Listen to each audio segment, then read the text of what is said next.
Good morning, everyone, and a very, very warm welcome to the EliteHR Masterclass number 3. Okay, today we're going to talk about a very, very important topic, which is wellness in the workplace. And I think, as you can see up there on the slide, that is our sentiment. And I'm also quite sure that is why you are here today, because it matters now more than ever. As I said, this is our third installment. The first one, if you attended, you'll recall we spoke about how do we design an employee experience. And today I'll actually refer to that because that is one of the key things in how we address the importance of wellness in the workplace is by focusing on the individual employee experience. So that was Masterclass 1. You'll find it on the Human Interest YouTube channel. Then the second Masterclass, we looked at performance management in a new reality. Also the video you will find there, and today really excited to talk around the concept of wellness, a topic that I'm personally very, very passionate about. And we're honored to have a guest speaker with us this morning that I'll introduce very shortly, Shivani Govender. So a couple of things that you can look forward to. We're going to just talk a little bit about the definition of wellness. I think it's important that we all align on what that is. I think there's some opportunities that is being that's presented, and I'm going to check in with you on that. I think the economic impact is important. You know, mental wellness, where we find ourselves now, this is not HR's responsibility. The economic impact of that is of such a nature that it is a business responsibility and it is a business priority. So if you're an HR individual, you're attending now, or you're watching this a bit later, your responsibility and your task is to get the business leaders to understand that it is their priority. Okay, it's not like HR go and sort out their mental wellness or well-being. No. It is the leader behavior that is a key driver in mental wellness. So it is a business priority. It should be right at the top of every CEO's agenda. We're going to talk a little bit about the concept of stress, well-being. We're going to talk about, and we'll be sharing things around what you as an individual can do, but also how you can capacitate leaders and employees in your organization. We're going to talk about how do we reboot the organization through 5 practical actions, as well as 5 things that HR can do a bit differently. And you'll see that it really is about bringing the focus back to people. Okay, something that I'm very, very thankful for. But without further ado, we are really, really honored and excited to have another guest, I'm going to say faculty member, because this is about sharing of knowledge in the form of Shivani, and I'm going to invite her into the room very, very shortly. A couple of rules of engagement. I didn't start off with that because we are all professionals. We've been doing this now for 18 odd months. So some rules of engagement. You're welcome to keep your camera off. Please stay muted. Otherwise, I'm going to have to mute you. If you have a question, kindly ask that you raise your hand. The group is of such a size that I can then comfortably bring you into the conversation. So raise your hand. You can then unmute yourself and participate in the conversation. This really is a learning experience. Okay. We hope that you will be learning through some of the things that we'll be sharing, but it's also about peer-to-peer learning. So there will be some breakout rooms.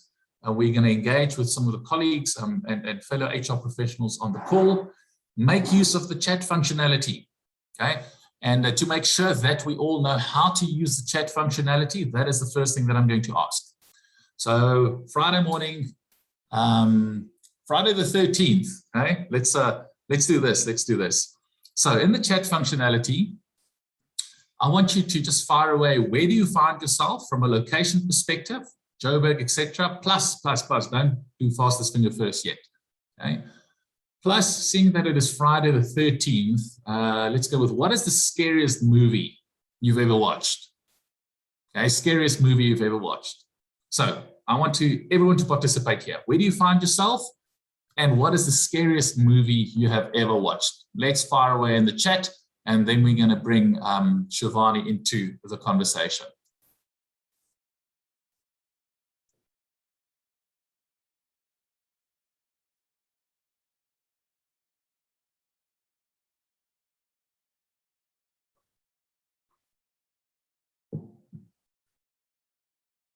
Ooh, Philip, that is a movie I will not watch. Yes, thank you. We feel there.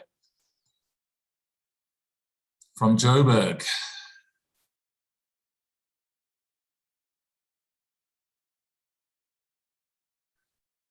Jerome from Pretoria. Saw this series. I think I watched like 10 minutes of a Saw movie, Jerome, and didn't watch it any further. Shivani's in Randburg. The Exorcist, also didn't watch that. You'll most likely find that all the movies that you're going to share I haven't watched, because I'm not a big guy for scary movies. But let's see, where else? Where else? Craig Hall Park.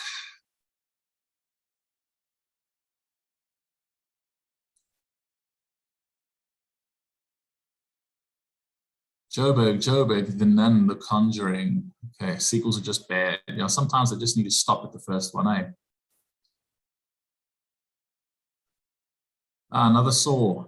Conjuring again. So definitely The Conjuring I won't be watching, okay? I couldn't sit through the trailer of that specific movie, Cara. So kudos if you sat through the movie. I couldn't see through the trailer. Okay, so a lot of people in Joburg. Okay, so thanks a lot. Please do keep them coming. We saw that Shivani said she's based in Randburg. She watched The Exorcist when she was 15 years old. I'm quite sure that was not necessarily with permission, but that's probably a conversation for another day, Shivani. Shivani, thanks a lot for joining us today. I know that wellness is also something that you are personally very, very passionate about. From a professional perspective, Shivani is the Executive People and Culture at LegalWise and Lisa. So maybe, Shivani, I'm going to bring you into the conversation here in like 30 odd seconds, a little bit of an introduction about yourself. We already saw that you were naughty at the age of 15 and watched The Exorcist. So one or two things that you would like the delegates and participants just to sort of know a little bit about you. And then I've prepared some questions that I want to pose to you. Awesome. Thanks, Janku. So thanks for the opportunity, firstly, to join you guys and to engage on this really awesome topic. A little bit about myself. So yes, unfortunately, that was without permission that I watched that movie. And it was only later in life that I realized how important it is to protect one's faculties and why watching these things tend to play in our minds for many years to come. A little bit about myself. I take care of the people and culture function at both Lisa and LegalWise. I really do love my job. I absolutely love my team. I'm responsible for a number of the HR learning and development functions, including internal communication and engagement, which is always a lovely marrying between what happens in HR and how we communicate and engage with employees from that perspective. I've had a relationship with human interest for a long time, and we've worked both closely in a partnership as well as me being one of the first placements that human interest made when the business was first started as a recruitment agency. So we go back a while. We've had incredibly awesome achievements together. And certainly this for me is one of those opportunities, again, to just share in different insights, debate a few things, get some insights from all of you, because I'm sure on this topic, you yourself have had incredible experiences that have either taught you or left you shocked, or certainly has put you in a position where you question a lot about the world of work in this new pandemic that we're in, as well as the role of leaders and employees in how we manage wellness. So I look forward to a conversation with you all. Great, thanks a lot, Shivani. And yeah, spot on. You, when Human Interest started as a recruitment agency 6 odd years ago, Shivani was one of the first candidates that we placed. Since then, transformed into a fully fledged consulting house. Yeah, really proud of the achievement and recognition that we got last year as South Africa's leading IOP firm. And we really want to just share some of the experiences that we've had with over the 50 odd organizations that we were able and honored to serve over the last 6 years. Shivani, I've got a couple of questions. I don't know, knowing you probably also have a question for the people that have joined here. So who's going to shoot first? I'm going to shoot first. I'm going to be the lady here, and you're going to be the gentleman, and you're going to let me go first. As always. All right. So it's so awesome to have a group where we're 19 participants, because that makes for conversation that's not just a one-way street of information sharing from my side or from Janku's, but, some of it from yours. And I woke up this morning with this question, as I reflected on what was to come at 9 o'clock today. And I'd like to pose the question to you all, and you're free to make use of the chat box to respond with it, or to raise your hand if you want to give us your response verbally. Some of us prefer to do it verbally and others prefer to do writing. So the question to you is this: when was the last time someone that you have a fairly close relationship with asked you, how are you? And you answered in an honest, truthful, authentic way?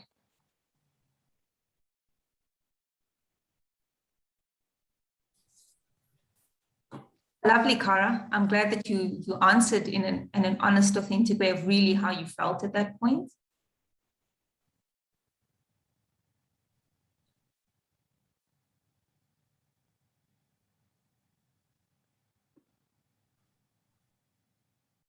Saturday, Tuesday. Oh, lovely.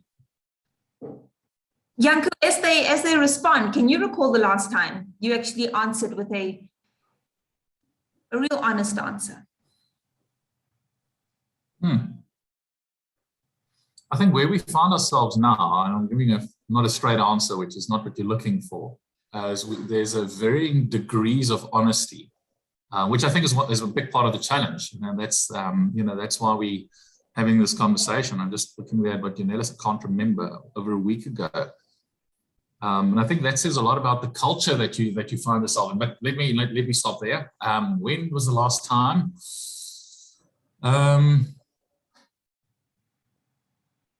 Maybe people don't ask me that enough. No, I would say yesterday, Shivani. I think within human interest, that's something that we really pride ourselves in is rigorous candor, where we can say, look, I'm struggling, or it's just too much. It's difficult to cope.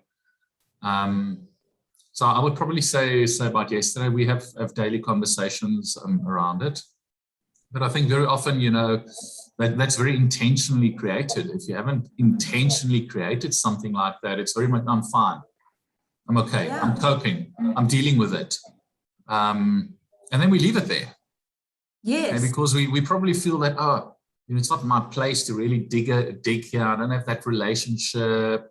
I don't know what to say if they say they're not dealing with it. So maybe then I don't ask. Or if they say they're not fine, like, oh, okay, what do I say now? So difficult situation. But, and you, Shivani? When else did you respond? I think you've touched on a very important point. So if it's not intentional, and if it's not by design in management meetings, in one-on-ones, in conversations that happen between colleagues, if it's not something that kicks off the conversation, then it is often met with a response of, I'm good, thanks, or I think Rafiul had mentioned that, I'm good, thank you. Or it's, I'm fine, or I'm doing great. But that's where it ends, and I think, you've raised exactly that, which I wanted to touch on, that it's a conscious effort to want to know how someone is doing, as opposed to just being part of our greeting.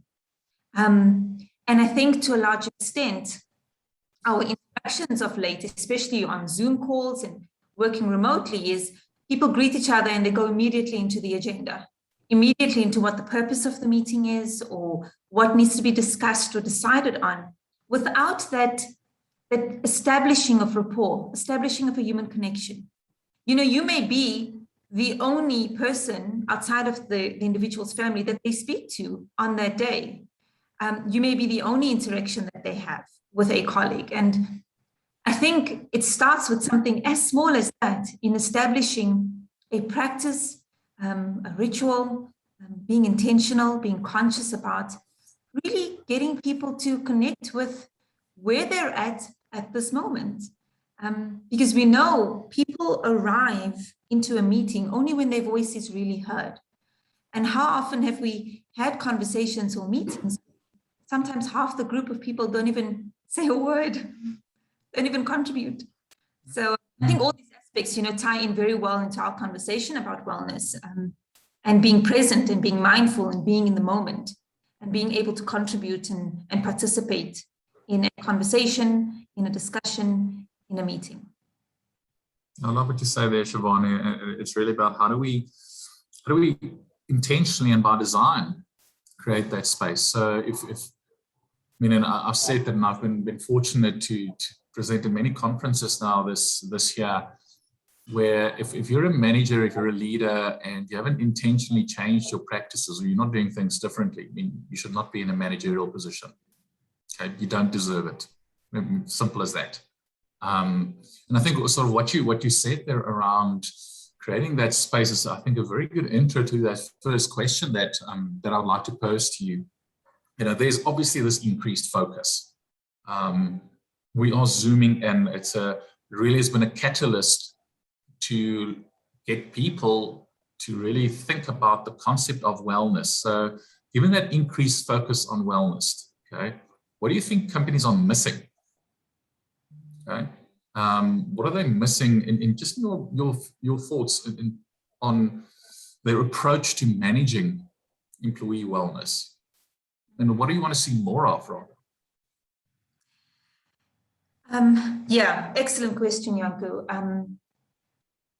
The first thought that comes to mind when I thought about this question is, it's not holistic enough. It's either sporadic or it targets just a few aspects of wellness, but it doesn't take the whole individual into consideration. And I'm a big fan of circles of influence, of understanding that we exist within a system, that there are multiple factors affecting our lives at any point in time, and that whilst we may be an employee here, I'll use myself as an example, I'm also a mother, I'm also a daughter, I'm also a sister, I'm a leader, I'm a manager, I'm an employee, I'm a team member. And I think, having said that, given that you're in a system with multiple roles, there has to be a more holistic approach to considering what wellness means in the workplace. And I think it needs to take into consideration all aspects, because we've seen what the pandemic has affected, besides people's sense of psychological safety, the caregiving they've had to extend to extended family members who may have lost jobs or spouses. There was the financial impact that hit people. And then I'm sure some of you may have got a shock if you did go to the office and you saw some of your colleagues that had put on a couple of kgs because they started eating a bit more, and the fridge is more accessible, so you walk past it and you're compelled to open it and just see what's in there. All of these aspects of wellness certainly came under the spotlight, and I think the approach needs to consider all of it. And I'm going to be a little bold and also say that it's also the consideration of mental, emotional, spiritual health in all of this, because I think we can't negate the role that faith plays and hope plays in people's lives. And whilst programs historically and to a large extent have focused on counseling, fitness, nutritional benefits, I love the concept of sleep. That doesn't form part of often the conversations that we have in our world of work. How many hours are you actually sleeping? Are you burning the midnight oil constantly? And I think a big part of where we're maybe not getting to a point where it becomes really real for employees is the aspect of vulnerability, which comes from leader. So if this is not being set at the top, if it's not a conversation that is being had at EXCO, at MANCO meetings, and filtering down to the next levels, if our CEOs are not at the forefront of what it means to have an employee who is holistically sound, well, dealing with their emotions, processing what all challenges are coming to them, it's going to be very difficult to take away the stigma that's associated with being unwell. It's going to be very difficult to have those awkward conversations because we haven't created the environment for that to be part of what we deal with in our jobs. Gone are the days where you clock in, you're going to get your job done, you meet with a few people you may be close to or have a best friend at work, and you go home. I think we've brought our lives onto these Zoom calls. Right now, you see the back of my study. If my kid was at home, he may have been walking past here. We've got into people's homes and we're able to interact with them on a different level. And it offers an amazing opportunity to now build stronger relationships, widen up some of those boundaries, and really get real about what wellness means to each of us. Mm-hmm. Giovanni, you said two things that really resonates with me. And one of them we'll talk about, actually basically both of them we'll be discussing in the masterclass. The one is that the willingness of, the leaders to be vulnerable, to also say that, look, I'm struggling. Not to just have this false facade, the whole time, because that can create a further disconnect from employees. I'm like, oh, well, I'm not like that. Maybe this isn't the place for me. So I think that's one thing, and we'll talk a little bit about that. And you also spoke about the concept of holistic wellness, not just this, not just that. And that's sort of actually a nice intro into that second one there, because it's so broad. And I'll shortly be sharing the human interest wellness framework that we like to use when we engage with organizations. And there's 8 different components of wellness that one has to look at. But you might be watching this, people might be watching this afterwards, or they're on the webinar now, and they're like, wow, 8 things, and where do I start? Okay, my organization don't have anything, and I don't have budget. Okay, so if you were to say 1 or 2 things that is a good starting place for companies that don't have a wellness program, okay, what would that be? And then maybe sort of tied to that as well, there's this talk about the program, and it's this and that, but a program can be, okay, it's done, program's finished, let's move on. But I think wellness now, it should be part of your DNA. It's not just a program, it's what you do every single day, how you do it, etc. So maybe 1 or 2 things that people can consider from a wellness focus area, let's call it focus area perspective, and how they can start that journey of wellness within their organizations or their teams. Yeah, I think that's an awesome question. So I take a different approach to wellness in that I believe that things start with self. I think this reliance on wanting to have something external to assist you, or always looking for the outside in approach. I prefer this view on where are you at this point in time? Are you the CEO of your life right now? Do you feel that you're in control of where your career is heading to, how you manage your emotions, how you're taking care of your physical health? I think those are probably the first questions one needs to ask themselves is, where am I at in terms of my own well-being? How well have I taken care of this vessel, this body that I'm in? Because this is what I need to focus on. First, it's in my control. I control what food I put into it. I control how much alcohol I consume. I control whether I'm smoking or not. And I think those are important questions, because if you're not going to be honest with yourself, you're not going to be honest with anyone else. And that's a freaking hard thing to do, is to actually ask yourself those kind of questions.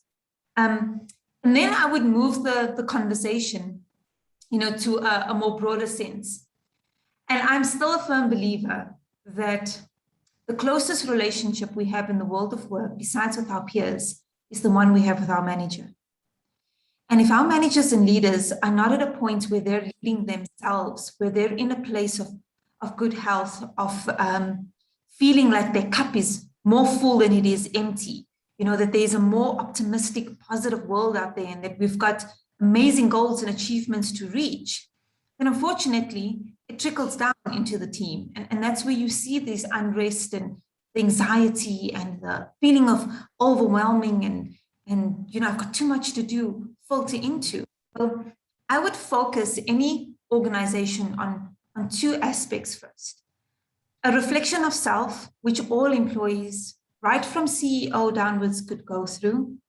an opportunity to share where you're at and to share, what you're committing to. And I love bringing in personal development plans and conversations that maybe historically have been focused on just the career and just performance management, to take a wider look at what are your goals now that we can fill into that plan that looks at you holistic. Because it's one thing to preach a holistic program, but if we don't make it part of our practices, then really what accountability are we giving to staff? So I would look at self, I would bring that into my PDP conversation or my performance contracting conversation to say, hey, I'm committing to these specific goals for myself.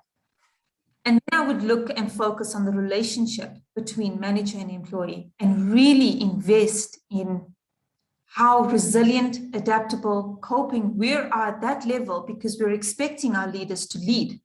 But if we haven't invested in capacitating them with an outlet, with a clear direction, with a focus on themselves, I fear that all that happens is it's just the rat race, and it's just from one activity to the next without consideration for that. So I believe it starts at the top. It has to filter down. We have to do a two-pronged approach. It can't just be, I rely on my company, my manager to do this for me, but really what responsibility do I in my own wellness here?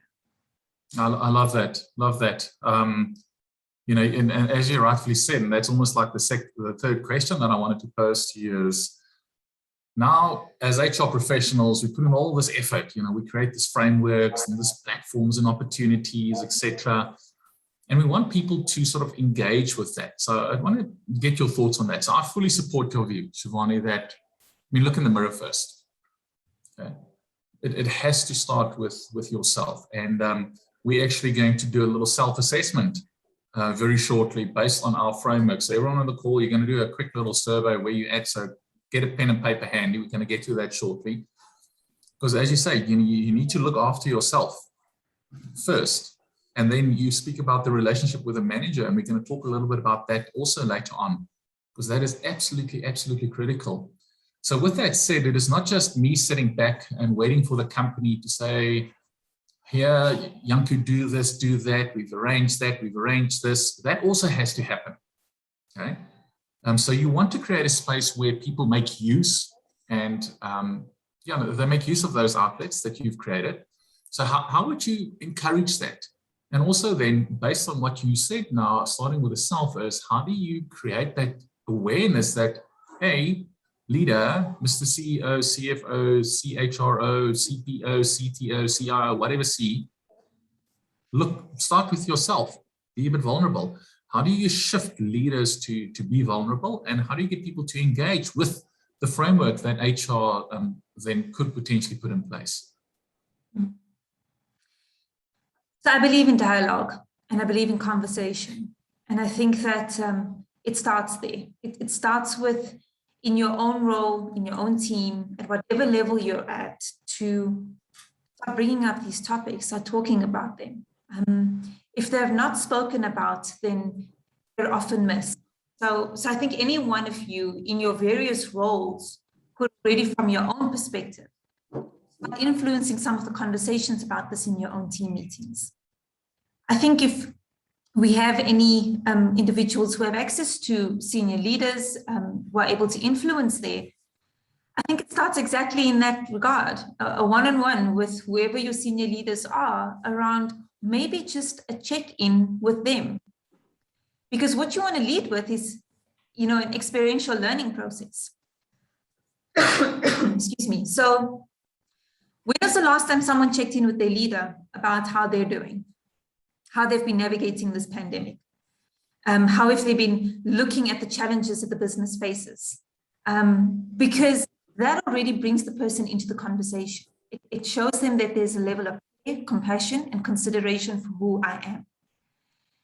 And then it may open the door to, okay, so, these are my views on what we're doing from my own team or within my own team or within my own circle of influence, and kick off the conversation into how we engage on this topic. I think, your people and culture executives, your HR executives, those individuals discharged with the responsibility of employee engagement do need to consider the fact that if we don't involve and include people at all levels, both in the design and in the crafting of these wellness programs, it's going to feel like it's being done to them.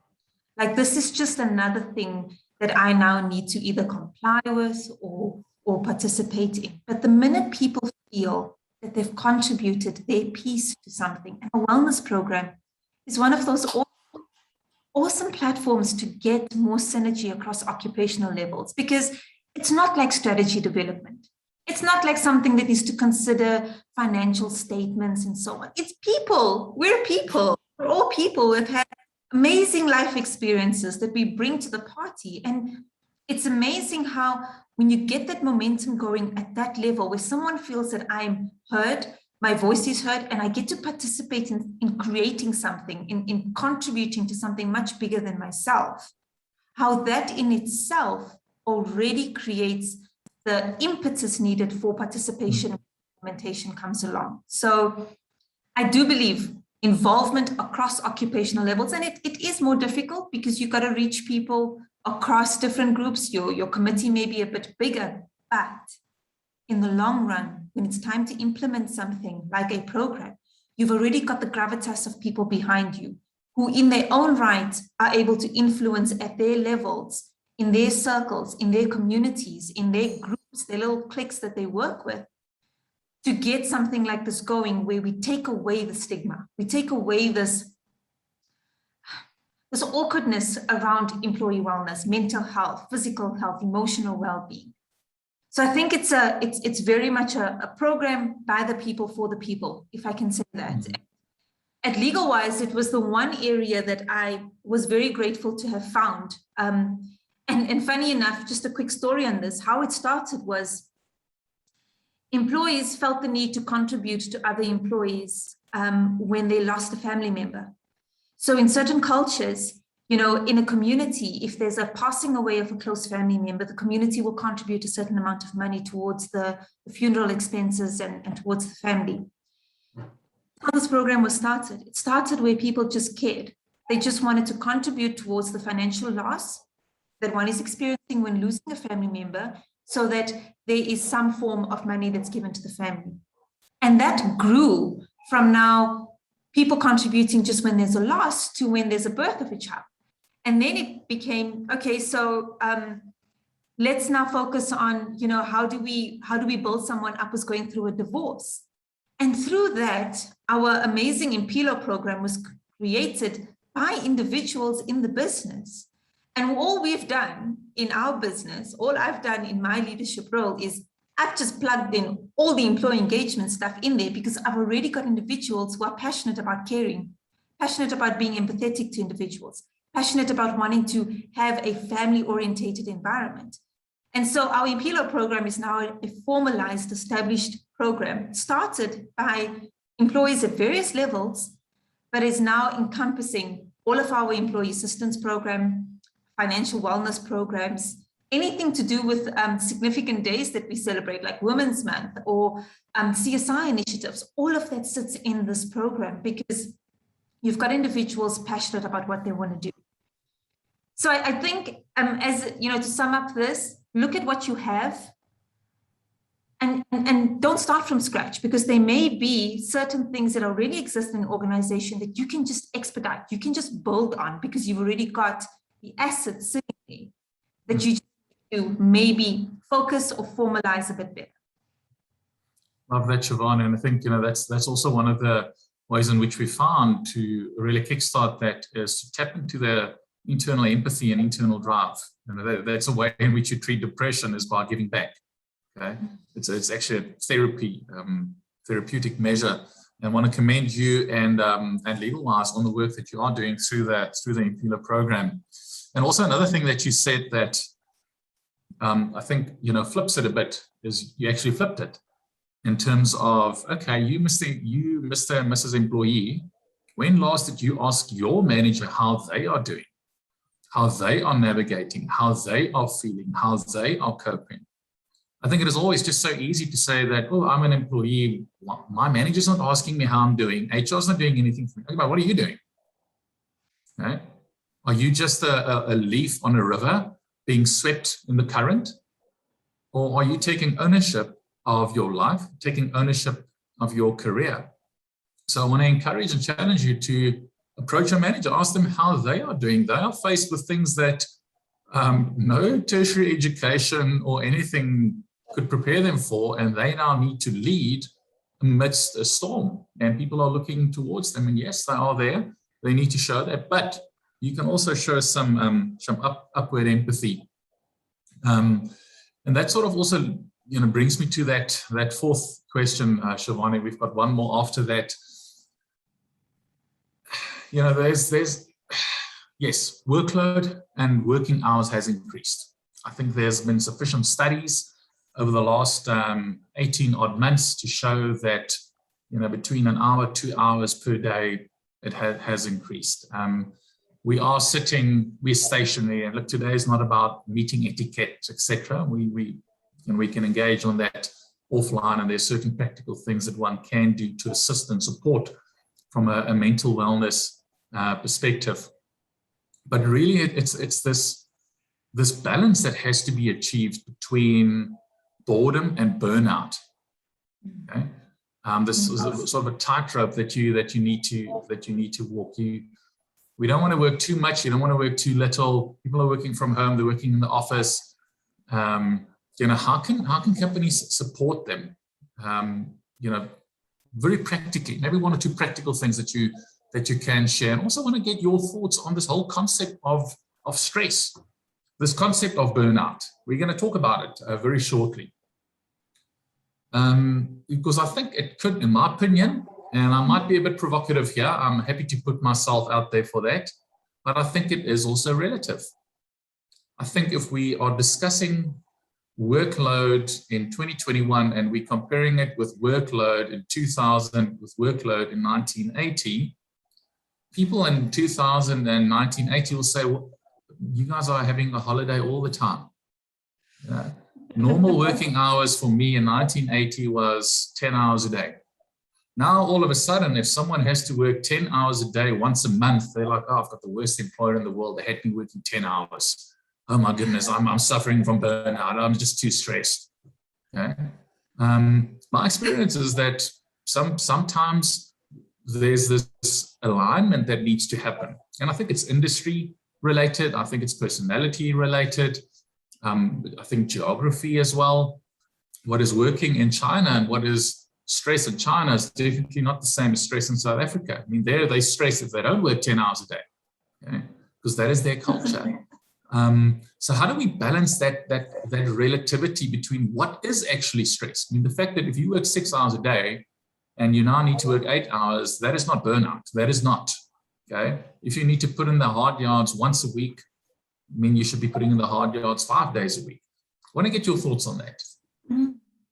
Oh, this is such a lovely topic, because it's one that can really get people either upset or very engaged in it, depending on where you're sitting on the spectrum. And funny enough, Janko, I got into quite a nice, robust debate with my own team on this concept of busyness, because I'm so busy. What are you busy with? Where's this busyness coming from? But let's first stick to the first part of this, around workload, people having to deal with a lot more uncertainty. I think certainly has contributed to it. And in terms of how companies can support their employees. So if a company hasn't yet put on their radar a complete review of how they work, then they need to immediately. I think that we're going to just do performance management the way we did, recruitment the way we did, onboarding the way we did, how we interact with each other, I think is a mistake. And to try and preserve, which I do see some organizations trying to do, because they're trying to hold on to this old, this normal that people often refer to, what's the new normal? They're trying to hold on to those things so desperately that in fact, we're putting ourselves in a really unfortunate position, because there has to be a review on the new ways of working. There has to be a rethink on organizational design, how work is organized. And then there needs to be a complete rethink of how we marry people's needs and behaviors to the jobs that they fulfill. And I think that's maybe part of the missing link around purpose. So often organizations set forth with a purpose, a vision, this is what we're going to do. But we forget about people's individual purposes that they bring into the job. And we know we spend so much of our time doing our jobs. If it doesn't align to what our own purpose is, if it doesn't meet the needs of what we're looking for from a career development perspective, what kind of work engages us, what kind of tasks do we enjoy doing, at least 80% of the time, we're going to find ourselves in a position where people are going to hate their jobs. Then the work looks like a lot of work. Then the job feels like a drag because I am not enjoying what I'm doing. I'm not in a state of flow. I'm not in a state of absolute euphoria where I feel like I have just that sweet balance between the skills I have and what I'm being challenged with. Because that's, I think, how you get to walk the tightrope between boredom and burnout, is where the skills I have, the skills I want to obtain, and the level of work that is being asked of me, the challenges I have to deal with, there's a sweet balance between the two. So I'm both engaged because I'm being challenged, but I'm confident in my job, so I'm able to discharge and deal with those complex problems. So I think it's a very much a new ways of working, an organizational design, and then an absolute clarity on what are the needs of this job that an individual would need to have. And I'm a big fan of needs and behaviors. You know, I may have a need for autonomy, so I need to be in a job that allows me to exercise autonomy. I may be a person who has a need for structure. So I need to be in a job where I've got that level of structure in my role. I may be a fast-paced person who wants to move from one task to the next and have a couple of balls in the air, versus someone else who wants to be in a role where I have enough time to process. I have a specific sequential, logical way of how I do things. And so understanding the individual, the job, marrying the two, and then making sure that the skills and competencies has enough of an appetite to want to grow and develop into it. Almost like you meet most of the requirements, but you have this little bit of room to grow into, to stretch yourself a bit more. I find that's where engagement really happens well. You know, there's a supportive manager and leader and so on. And I think that's how we tackle this concept of burnout and boredom. I love that. And I think, I think inadvertently, you'll probably almost answer that, that fifth question there is, what is a low-hanging fruit or a quick win? And not to put words in your mouth, but one thing that I'm hearing strongly, I mean, you said earlier that you believe in the power of dialogue, and that is exactly it. And that is a quick win. That is not something where you have to wait for HR now to go and find budget and engage a service provider and design a framework. No, those things has to happen, okay? But talk to your people. All those things, Shivani, that you mentioned there, you won't know if you don't talk to your employees, if you don't talk to your team members. And also love what you said there around that purpose. And I think sometimes you will find yourself in a position where you are doing work that is close to the boredom level from a capability perspective.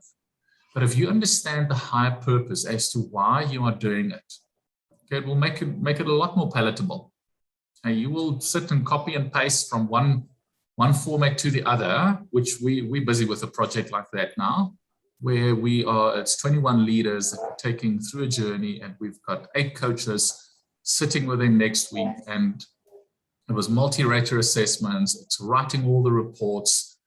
I mean, that is not the thing when I wake up to, I'm like, oh man, I'm going to copy and paste from Excel, then I'm going to build pivots, and then no, okay? Yeah. But because I know that is a significant contribution towards a person's aspirations and career growth, it makes it a lot easier for me to sit through that. Again, there we need to constantly link the purpose of what we are doing with the why. And when we spoke about new experience, etc., we touched on the concept of why. So apart from getting managers to talk to their people, which I think is it's a relatively easy, quick win. Is there one or two other things that you can leave the audience with in terms of, this is what practical thing that you can do to improve, better mental health for your colleagues, etc. We already spoke about look in the mirror, start there. We'll touch on that shortly, but anything else that you want to leave us with, Shivani? Yes. It was something that happened, in fact, this week again. I think we have to accept that every day is not going to be the same as what it was the previous day. And fighting against certain emotions, especially the negative ones, anger, depression, anxiety, only just makes it persist more. So I think we have to come to this realization that as human beings, emotions play an absolute critical role in how we are both experienced outwardly by individuals, as well as our own experience of life in this moment.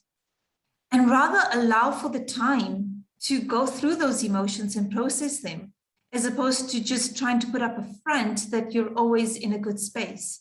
I think vulnerability, authenticity, really showing who you are, gives permission for other people who may not have thought they could or had the courage to do it. It gives them permission to do the same.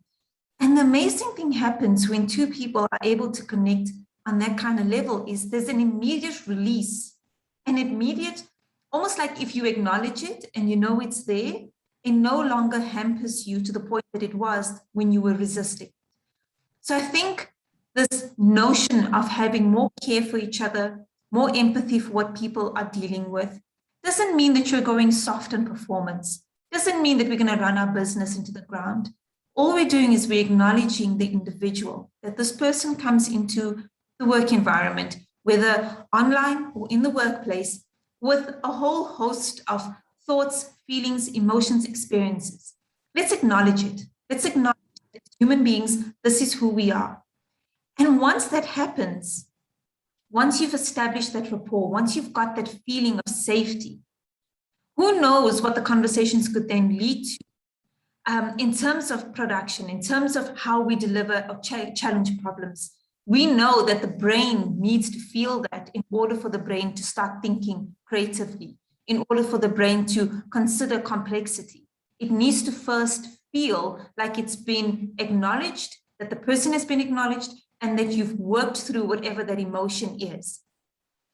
I do think, unfortunately, a lot more work needs to be done from a labor relations perspective, practices in organizations around giving people time to deal with mental health issues. I think what we're expecting is, if you're depressed, just take a pill and come to work. If you're experiencing anxiety, like go see your psychologist, but it's not my job as your manager to now deal with your anxious nature. And I think that's the mistake, being dismissive of the impact mental health has in the workplace, or almost pushing it aside and trying to avoid it only makes the problem bigger. So we have to acknowledge it. And I think we also need to be okay with the fact that we don't have all the answers. And as we grapple through this together, as long as we're on the journey together, we'll find our way. So I think it calls for what we already started the conversation on: vulnerability, authenticity, and an absolute acknowledgement that wellness is probably the most crucial aspect of delivering on a strategy. Because if your people feel and know that they have the resources and capacity to do what they need to do because they're in a good state of mind, it doesn't become difficult to discharge specific tactical objectives or meet specific strategic objectives, because you're starting from a place of good health. No, thanks a lot for that, Shivana. I think one thing that you just said there, just took me back to the Olympics that we recently had. And if you followed the Olympics, you probably would have seen the whole,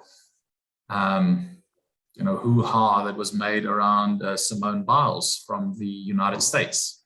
The favorites for the gymnastics gold medal, who withdrew because of mental health challenges, where she just said that, look, I'm not in the right frame of mind to perform at my best. And she was crucified by all the couch potatoes. Okay. It's this, it's that. And I think there's actually a fine balance. And this is sort of the parting question that I have, Shivani, is whilst we do need to show this empathy and be in touch with people, I also think there is a bit of a fine balance between for how long do you, how can I put it? When do you let someone know that, look, maybe this just isn't for you? Okay, let's take a sports team as an example. You need to enter that game with a certain mindset, and there's people around you that rely on you. If you're not performing in the team is actually suffering. We cannot just keep on picking you as our star fly half, but you are not coping with what is expected from an output perspective. That is not fair onto you. It is not fair onto the team. So how do we balance that between creating a space where people can be vulnerable, where they want to speak up, they do speak up, but it's not a case of that, okay, look, for 6 months, it's fine. You know, your productivity can drop by 50%. We understand that you're going through difficult things. It's okay. You know, here's my shoulder for you to lean on. But now all of a sudden, everyone else is pulling double time because of that. So how do we create that balance?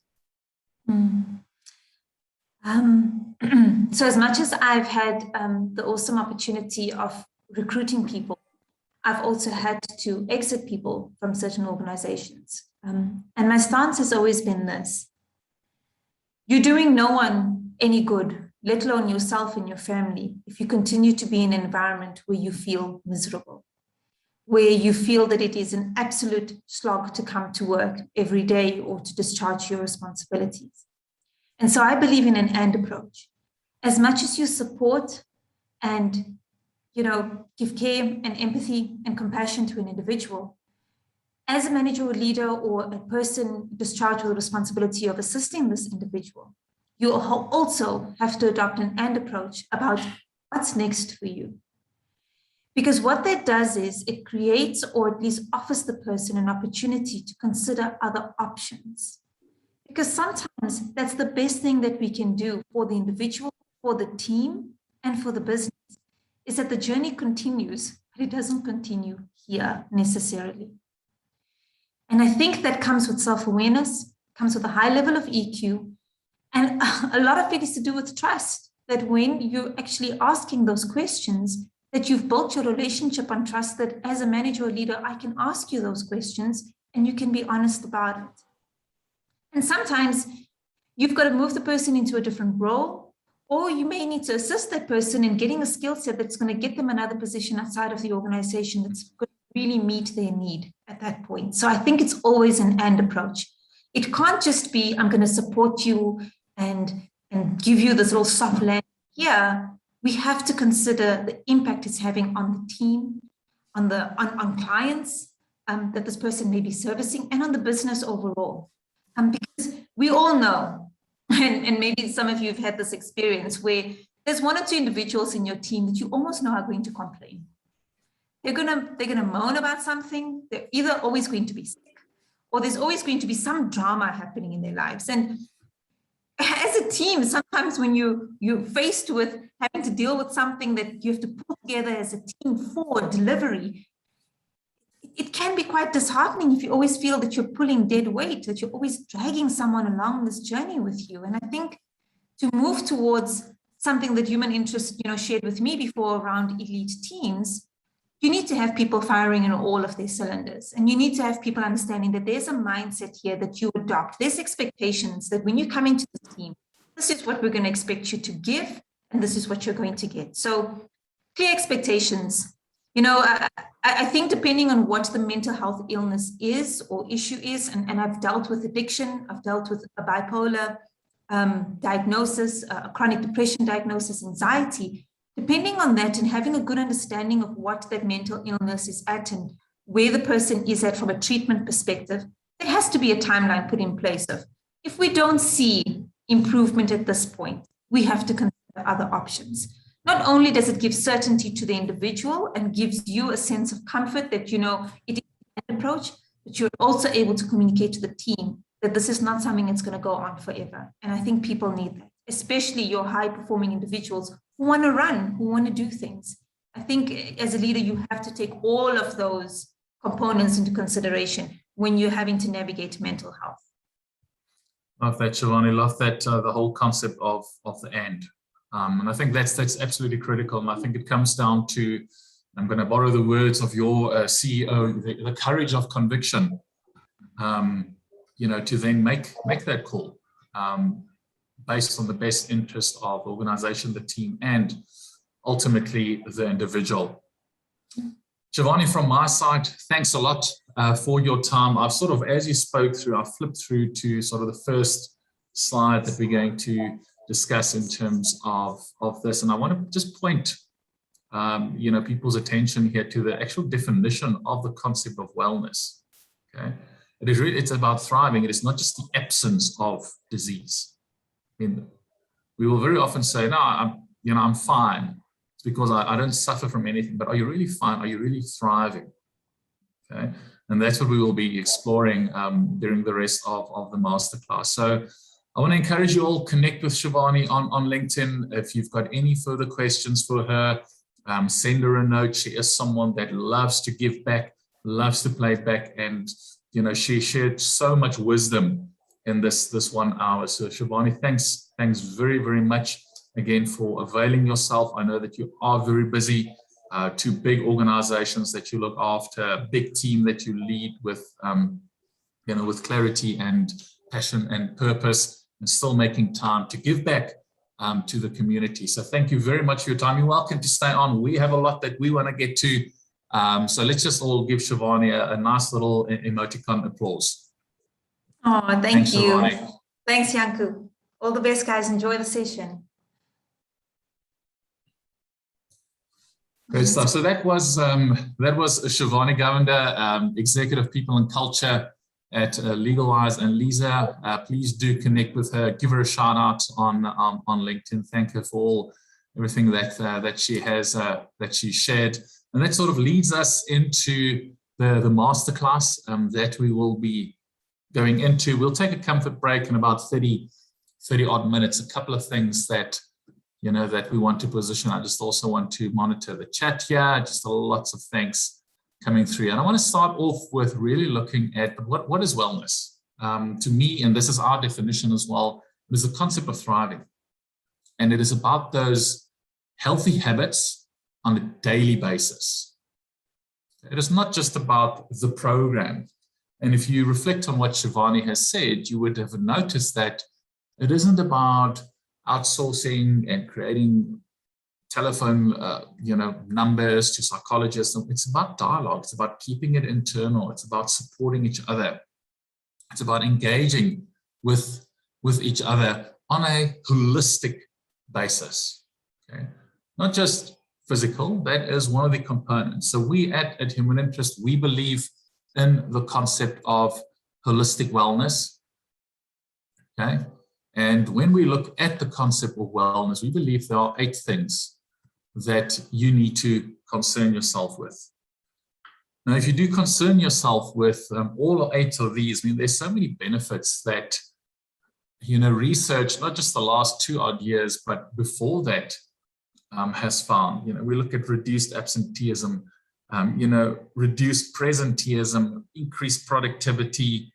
People will improve their relationships. There will be higher engagement, motivation, passion, competitiveness, sustainability. All of this will ultimately increase. So what are those 8 aspects that we encourage you to consider? So if you need to implement a framework, if you need to offer advice and guidance to a line manager, these are the things you need to look at. And these are also the things that I strongly encourage you look at.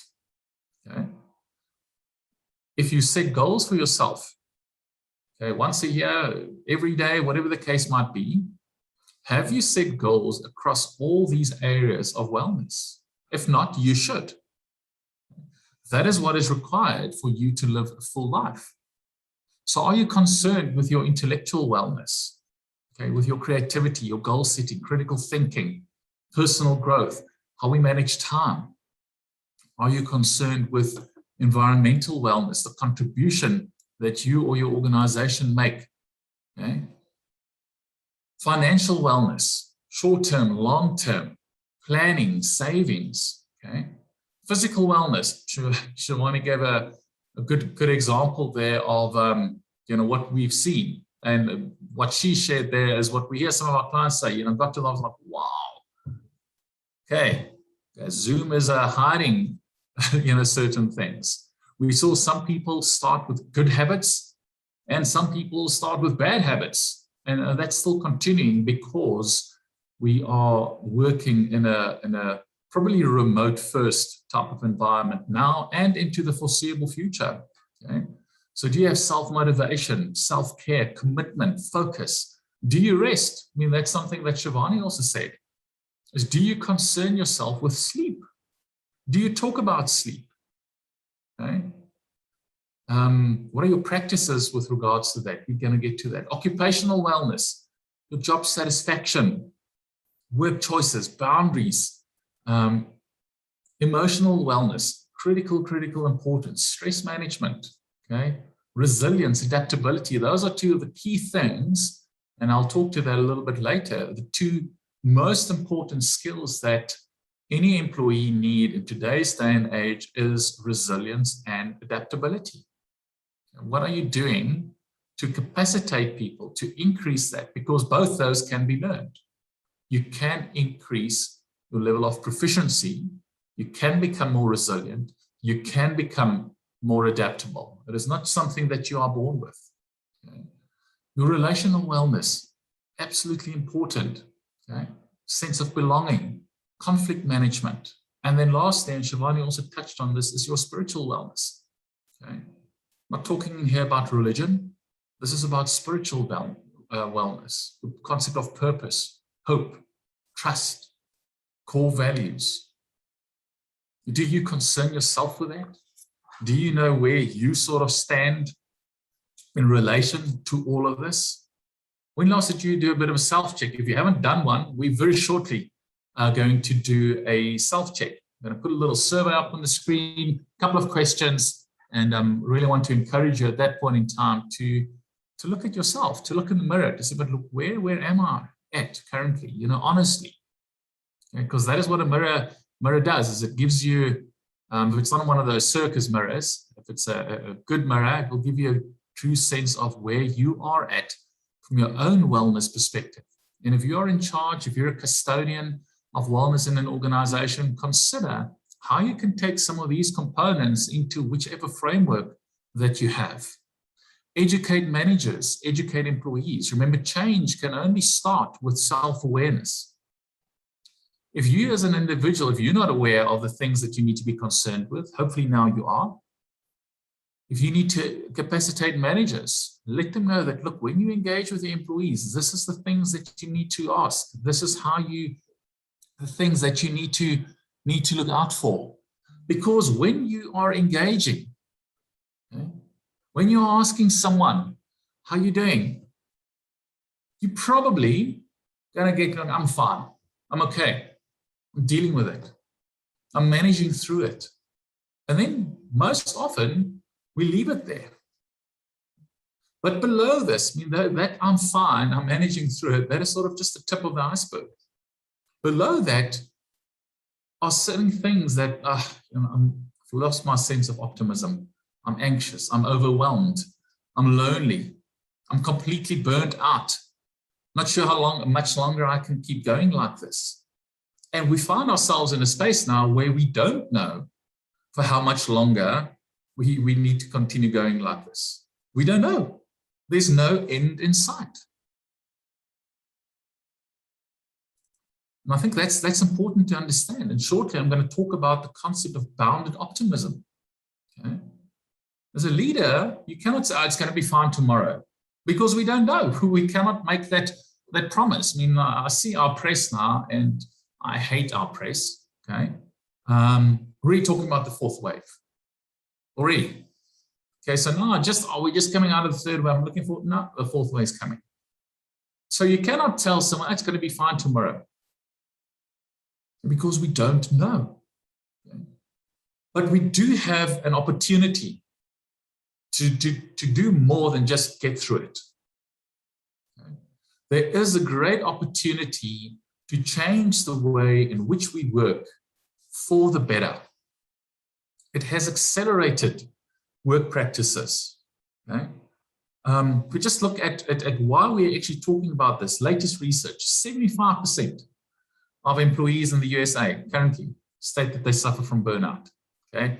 Over a third in the Asia Pacific region said that they are really suffering from the concept of burnout.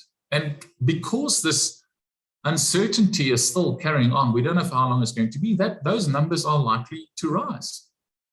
Okay? There's going to be a permanent shift in the way that we work, and we need to be very intentional with what we do.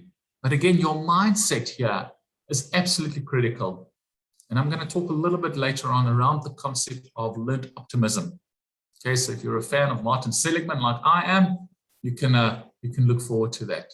Okay, I'm going to be sharing a little bit of a framework that you can apply yourself, but that you can also encourage others to sort of apply. So 3 things that I want to share that we have seen with our clients, that there's actually been some accomplishments in spite of the pandemic. Okay, is up on the screen here, and I want to talk to these, and then I want to invite you in the chat bar, and you're welcome as I'm talking to also share what are some of the accomplishments that you've achieved in your organization, okay, in spite of the pandemic. So the first thing really has been faster decision making. Work has become more flexible. There's been innovative working models. Instead of taking 2 years to implement things, it is done quicker. We see that all our clients, and we assist organizations with writing policies and having policies and frameworks and practices signed off. And normally that is a painful and lengthy process, because internal decision-making bodies, it's this committee and that committee and this committee and that committee.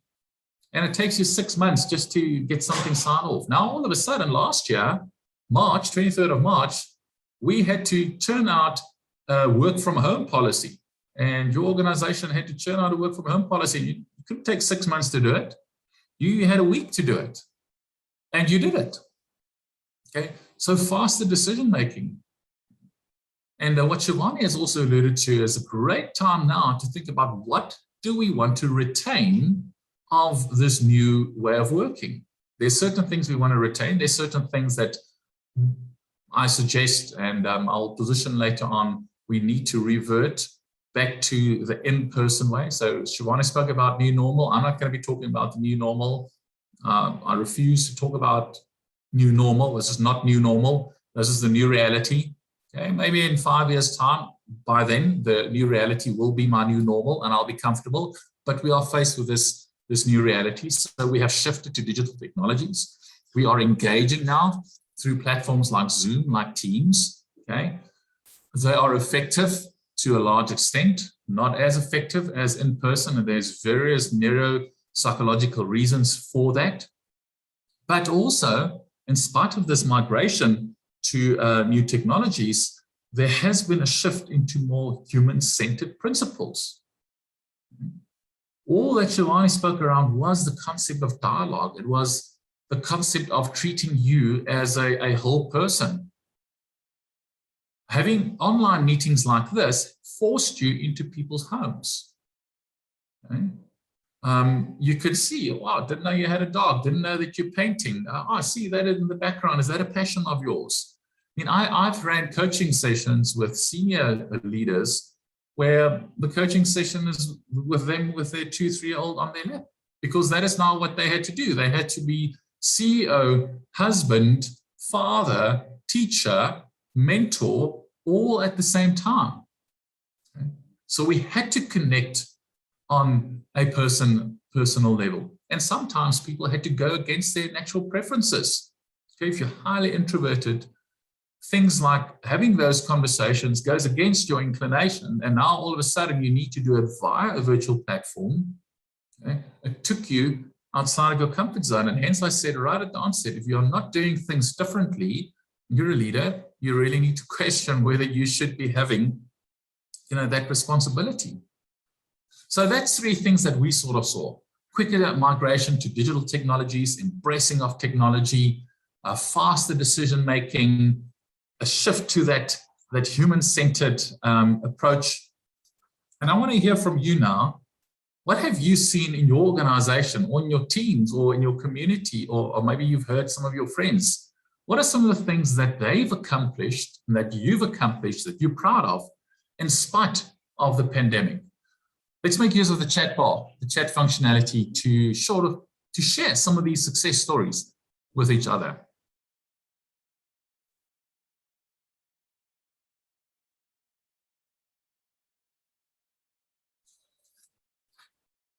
What have you achieved?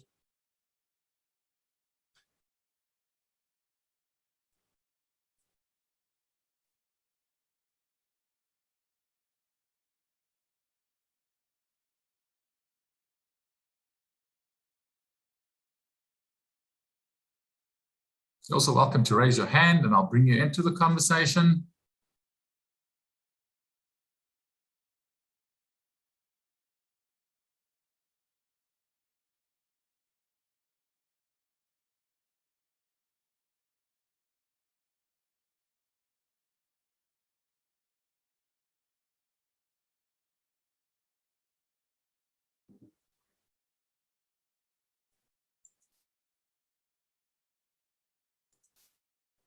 As you can see, I'm very comfortable with silence.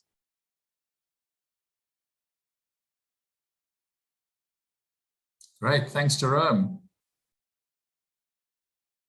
Okay, the entire recruitment process moved online. Onboarding is now online. We're onboarding people into a virtual culture. And I think, one thing that Shivani has also said, and that you need to realize, that your culture will evolve. It is going to change. Okay? It is going to change. You're not going to have the same type of culture than you had in the past. Someone also said, adapting to working from home. That is different. It is definitely different. Congratulations to Gugu, who's joining us. Completed her first her honors. Okay? Significant achievement in what has been a tough year. I finished my degree, Vilmarie. Congratulations again. Completely virtual. Love that. Okay? So there's a lot of accomplishments, both at an individual, a personal level, but also at an organizational level. And those accomplishments can continue. Okay? Apiwe, you've raised your hand. Can I bring you? You're welcome to unmute. Thank you, Janko. I think for us, Janko, in our organization, it was, I think they created a great sense of social identity and just relationships. Because I joined the organization this year, I've never physically met anyone, but it feels like I know them. It's family oriented. So in spite of the pandemic, they have that culture in place where even if you've never met anyone, there's still that sense of belonging. Love that, Apiwe. Thanks a lot for sharing that. And I'm going out on a limb here, but I'm assuming that organization has been very intentional, have thought about, but look, we want to create the sense of family, the sense of social connection. So how can we practically do that? Okay? It didn't just happen. Things that you did when you were there in person, I think many organizations sort of rode on that for many, many years. But now, if you wanted to maintain some of that, maintain that social connection, you had to be very intentional with how you do it. So, Piwe, thank you very much for entering the conversation and for sharing that. And why are we talking about this? You as HR professionals, you probably need to go to business leaders to say, but look, we need to really concern ourselves with mental wellness. And my experience, something that really gets people's attention is numbers. Okay? Especially if it's like CFOs, et cetera, $1 trillion per year, okay, last year, okay, because of absenteeism, presenteeism, being there but not really being there, and loss of productivity. due to mental health challenges. This is the number that the World Health Organization sort of estimated. $1 trillion. And that is a significant amount. Now just imagine in your organization, you're not going to lose $1 trillion, okay? But if you're there, but you're not there, there's productivity that's been, that you're losing out. And if you're working from home, but you're not really working, okay? There's productivity. If you have a culture where you are working, you get to work, but you're actually sick, but you are too afraid to say that you're sick, there's a loss of productivity. And that's also the essence actually behind the whole concept of change management. Okay, change management is there to reduce a loss of productivity. Okay? And organizations need to be productive, okay? Aligned to certain objectives that they've set for themselves. This is one of the key reasons why it is so important to really talk about mental health. Okay? It is not just HR's responsibility, it is the entire organization's responsibility. And we see a shift for organizations, our clients that are really taking this to heart. There's a couple of things that they have in common. They've got this, they're intensely human. They talk to people, they nurture the best elements of emotion, of creativity. They foster that social connection like Piwe has shared with us. There's empathy, and there's an emergent leadership that they invest in. It's not just senior managers that has been capacitated. It is across the organization. And we're really honored to have very recently started a leadership development journey. I alluded to that a bit earlier. But in this organization, it is not just for the senior group of people, it is integrated across 4 levels, okay? Capacitating 4 levels of leaders, right from a personal mastery perspective. And we need to start with personal mastery. You need to be your own leader before you can ultimately, lead someone else. If you cannot lead your own behavior, if you're not in control of your own behavior, how can an organization, how can you actually expect you to successfully, lead others? There's a wide range, and we will sort of all fluctuate across this, back and forth. This is just some of the latest research that was done and sort of capsulated by the likes of McKinsey, and it just shows that every single person, all of you, okay, me included, sometimes we do have some mental health challenges. And remember, the definition of mental well-being is not the absence of a disorder. Okay, you might say, I don't have a mental disorder, so I'm okay. No. It is about having healthy daily habits that allows you to thrive. If you don't do things consistently on a daily basis that allows you to thrive, then yes, you do have some mental health challenges. So we will all fluctuate, along the different spectrum. And one of the core things that we need to do to really address the concept of wellness is around stress reduction. Okay. Now, I provocatively said a bit earlier, but we need to align on what is stress. Okay, when do you stress? Okay. What is, and I want to say acceptable, but what would you expect when you enter into this organization or into this team? Okay. Those expectations has to be quite clear. Because if you don't manage those expectations, people are going to be disillusioned. They are going to be prone to stress. So it really starts off with by really articulating what it takes to be a member of the team. Let's use a practical example. And I love to use sports examples because there's always a result at the end of 80 or 90 minutes. Okay? There's always a result. It is like saying that, no, I want to play for the Springboks. Okay, but I'm only going to train 30 hours a day. That's what I'm willing to put in. And now I'd get into the Springboks and I need to train like 4 or 5 hours a day. I'm like, oh my goodness, I'm suffering from burnout. No, you're not suffering from burnout. That is what it takes to be successful at that level. Okay? So that when you enter into a team, it is very important for you to manage the expectations. Okay? And I see there's a lot happening in the United States specifically with regards to investment banking and Wells Fargo and Morgan Stanley and all those CEOs and people coming out and say, look, if you want to succeed in this game, you need to be able to put in 14 hours a day. That's what it takes. And all the people say, no, it's not possible. But some people want that. They want that. Okay? So stress is relative. Stress is relative. And you need to be true to yourself to say, but look, what can I take? Is what I can take and what I can give, does that contribute to the organization achieving its desired outcomes? Is it fair to me? And is it fair to the organization if I'm not the right person? And I don't think it is. I mean, as Shivani said, it is then an and conversation.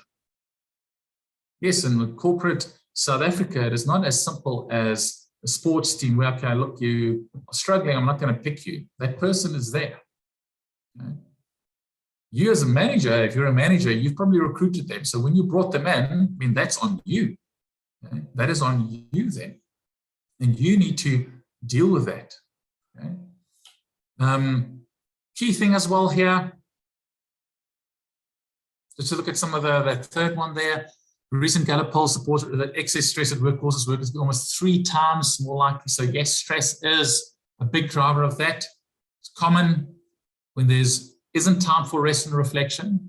Okay, so I think that's a key thing is, do you have sufficient conversation around the concepts of sleep? As Shivani said, is there sufficient downtime? So I'm definitely not saying I'm in support of what those investment banking firms are saying, but is there alignment? Are you talking about it? Are you encouraging healthy habits? So are you checking in with people? Have you slept enough? Are you physically active? Are you having that holistic wellness conversation around the 8 dimensions of wellness? And very importantly is, do you then listen? Okay, later on, I'm going to talk about the importance of listening. Okay, and are you appreciating people's contribution? Those are 3 key things that one needs to look at. Okay, absolutely critical. Now, we cannot just, as Shivani said, have that soft landing. Okay, it cannot just be, a place where there is low pressure, because that leads to boredom. Okay, so on the one side, we've got burnout.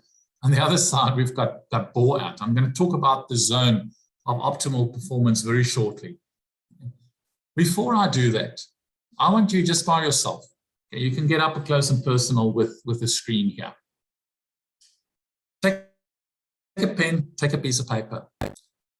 And I want you to look at what we've positioned here. So this is a condensed version of our wellness assessment that we've just prepared for today for purposes of this webinar. There's a statement in there, and then there's a rating, never to always. So I'm going to allow for about 5 minutes for you to complete this. Okay? I want you to then sort of tally up your scores. And this is not something that you need to share here. I want you to think about and reflect on what thoughts are these questions, sort of stimulating when you read through them. So grab a piece of paper, grab a pen. On this 5-point Likert scale, never to always, write down your rating and sort of just tally it up. Okay? Ideally, it should be higher than about 32. Okay, 5 minutes, I'm going to leave it there. Then we're going to move into a short conversation whereafter we will be taking a comfort break.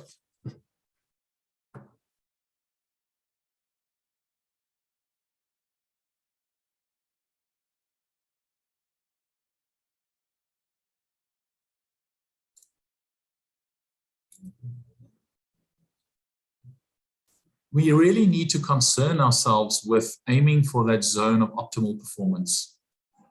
Okay? If your pressure is sort of too high, okay, it's going to drop performance. Now, this is something that is applicable in both business as well as in sport. And for those of you that know me, know that I come from a bit of a sporting background, that I represented South Africa in the sprint hurdles. And I can clearly attest to that from performing under, when there's athletic ability involved. It is exactly this. I use it in sports psychology with the teams that I work with, etc. You always need to have some level of anxiety. That must be there. So you need to look after yourself. Okay? Consider what you are doing on a daily basis. If you're leading a team of people, if you are capacitating managers, they need to concern themselves with creating the sweet spot where the right pressure equals peak performance and health. Peak performance and health. Okay? That should be one of your main concerns, because that is what is required for productivity. If you find yourself in that zone of optimal performance, you will experience what is called flow. And if you're an industrial psychologist, you are probably familiar with the concept of flow, positioned and coined by Mihai Csikszentmihalyi. I think I got that pronunciation right, where he spoke about that type of activity that you perform where it feels like time stands still. And when you are in flow is when you are in that zone of optimal performance, when there's a match between your challenge and the level of capability that you have. Okay? There's that match. You are not overwhelmed and you're not underutilized. Okay? We are at our best when we are cognitively and emotionally challenged. So you need to, as best possible for yourself, create that type of space. And if you're a leader of a team, you need to create that space for the people that work with you. So how can we do that? Okay. 5 things that I want to share with you, and then we're going to go into a bit of a comfort break. The first thing really is to match your skills to the task. If it's too difficult, you're not going to be engaged. If it's too easy, you're not going to be engaged. Okay? So think about what is it that you need to do where there's alignment between the two. Once you've done that, and it becomes easy, you need to stretch your skills. Because remember, when you start engaging in an activity, you will get better at it. Inadvertently, you will eventually get better at it. In order for you to remain engaged in that type of activity, you need to stretch your skills. Okay, so think about what happened last year. Okay? When we were all in significant lockdown. We're still in lockdown. Remember, lockdown's not over. I need to consciously remind myself, I can't speak that when we were in lockdown, we're still in lockdown. Okay? People started baking. People took up instruments. Why did they do that? Because something happened in work and they didn't achieve a state of flow in work. I'm working from home. I'm not engaging with my colleagues. Things have been put on hold. The project that I was leading has been put on hold. So people introduced other things into their life to experience flow. As I say, whether it's baking, whatever the case might be. Okay?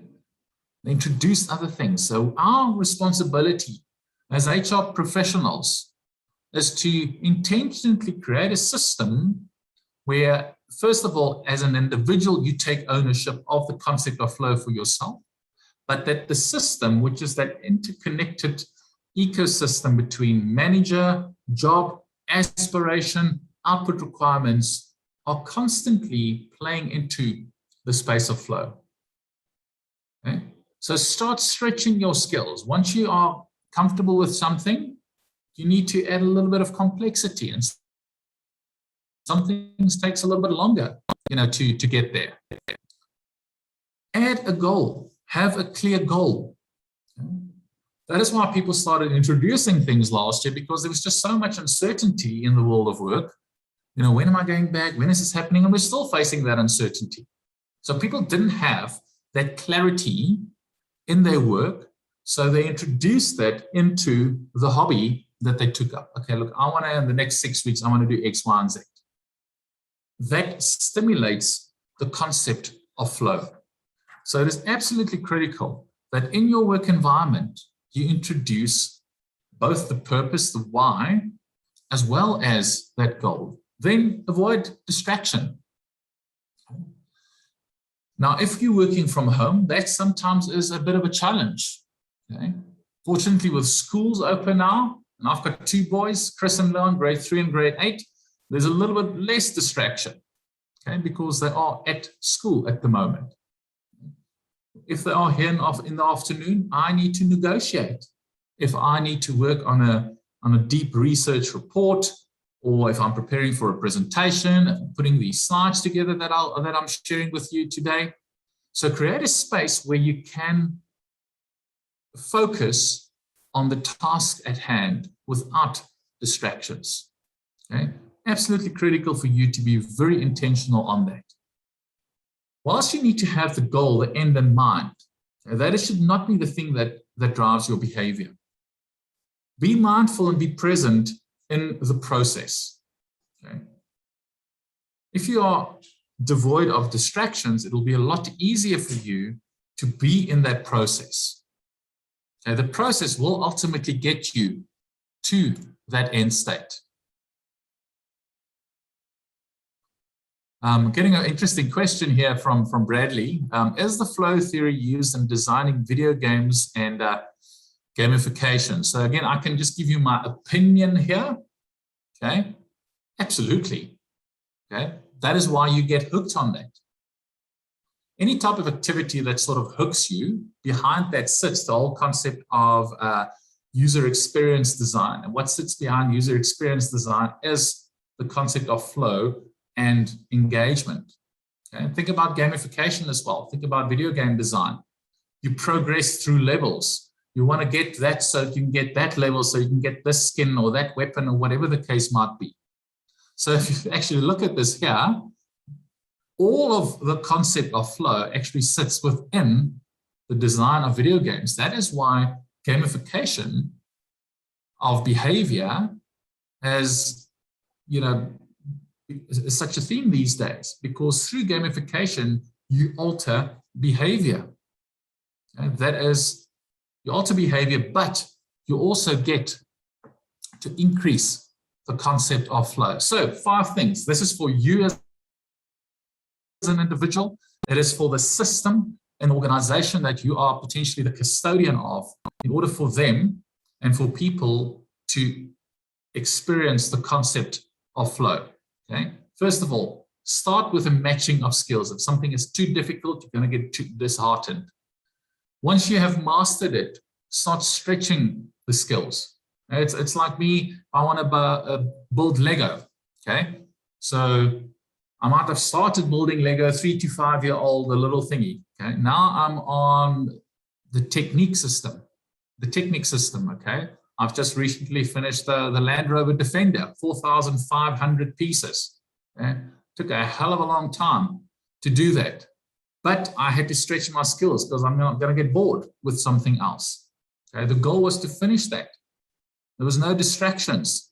And I stayed true in the process. And in work, it is exactly the same. So I'm in a state of flow now as I am presenting to you. And I'm hoping that you are also in a state of flow that as you are listening. Okay, so sometimes we need to take a little bit of a break to get the flow back, and that is what we are going to do now. We are going to take a short comfort break. When we get back, we're going to talk about the concept of learned optimism, and we're going to conclude the session then with 2 sets of 5 activities. First of all, 5 things that organizations can do, okay, to reboot, okay, and 5 things that HR professionals in the HR profession can do to really assist and support people. So I have it on my watch now as 1:45. I'm going to ask that we take a 10-minute comfort break, okay? So on the dot, we are going to start again at 5 minutes to 11. Okay, so can I just get some thumbs up that everyone is comfortable with that? 10-minute comfort break. We're going to start again at 5 minutes to 11. Everyone comfortable with that? There we go.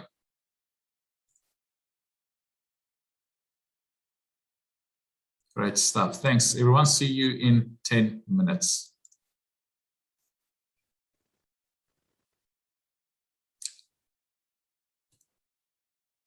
The next thing that is very, very important, in my opinion, that's why I'm sharing it with you, in terms of addressing mental well-being, mental health in an organization is your mindset.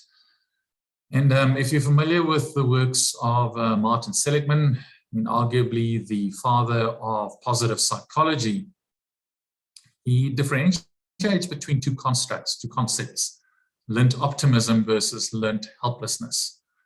I strongly encourage you all also to read the book Learned Optimism by Seligman. I just want to pause there on that quote for a moment. Life inflicts the same setbacks and tragedies on the optimist as on the pessimist, but the optimist weathers them better.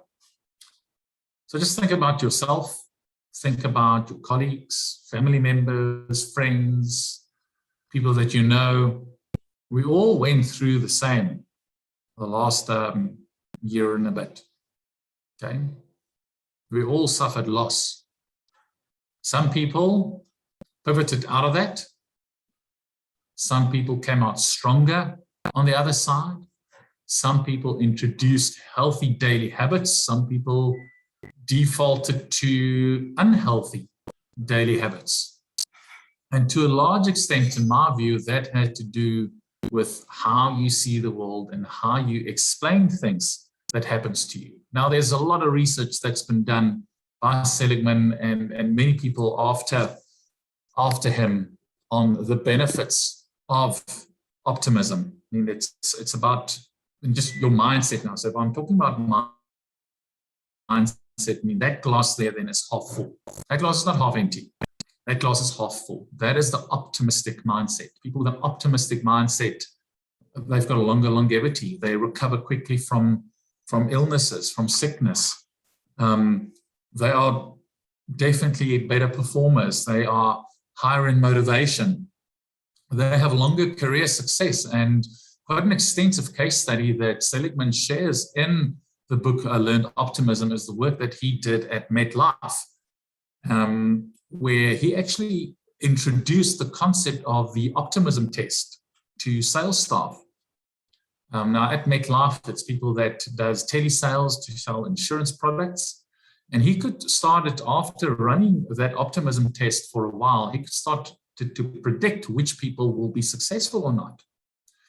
And the people that actually scored higher on the Optimism Test, I mean, just quoting some of the stats here, they sold 31% more than the pessimists, the people that scored low on the Optimism Test. What they also actually found is that optimism trumped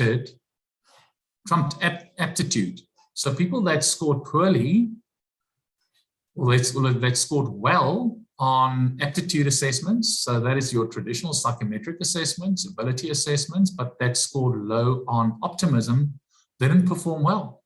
But people that scored well on optimism and not so well on aptitude, they actually scored 57% better. Their sales was 57% higher than people that scored high on aptitude. So optimism is critical, and I can share this with you. And with two of the sports teams that I worked with, I had them complete the Optimism Test at the beginning of the season because I wanted to get a sense of their explanatory style, and I'm going to talk to that shortly. So going into that season, I had a bit of a hypothesis as to which team will perform better. And the team that had the high optimism rating significantly outperformed the team that had the low optimism rating. Now you may say, Janke, but why is that? You know, what's sitting behind the concept of this? And behind the concept of whether there's learned helplessness, because that's also something that you learn. Okay, you're not born helpless. It's a thinking style. There's cognitive distortion, okay, to use Seligman's word, that sits behind that. Okay. There's the 3 Ps. The 3 Ps will determine whether you are an optimist or a pessimist, whether there's learned optimism or learned helplessness. And those 3 are personalization, pervasiveness, and permanence. So if we think about the concept of personalization, and what sits behind personalization is what we call the attribution style. The mindset and the thought pattern that you assign to bad events. Okay. Do you have an internal or an external attribution style? So let's say something bad happens. A pessimist will attribute that to internal factors. An optimist will attribute that to external factors. Now, I'm not propagating that you should not take ownership.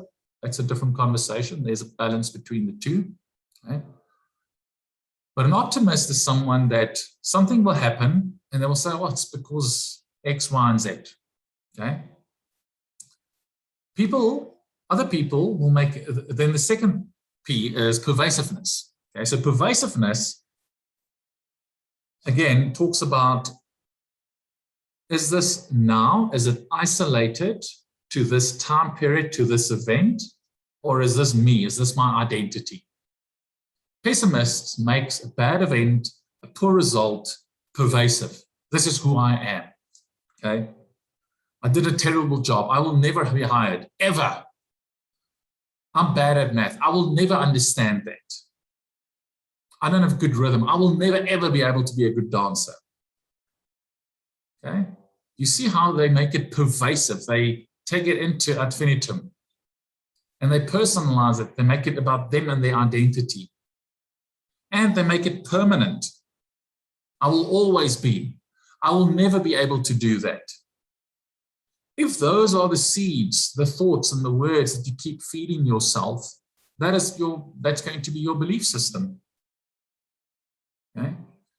So I strongly encourage you to start listening to that little voice in your head, because that little voice in your head will determine how you see the world. Is that glass half full? Is that glass half empty? Okay?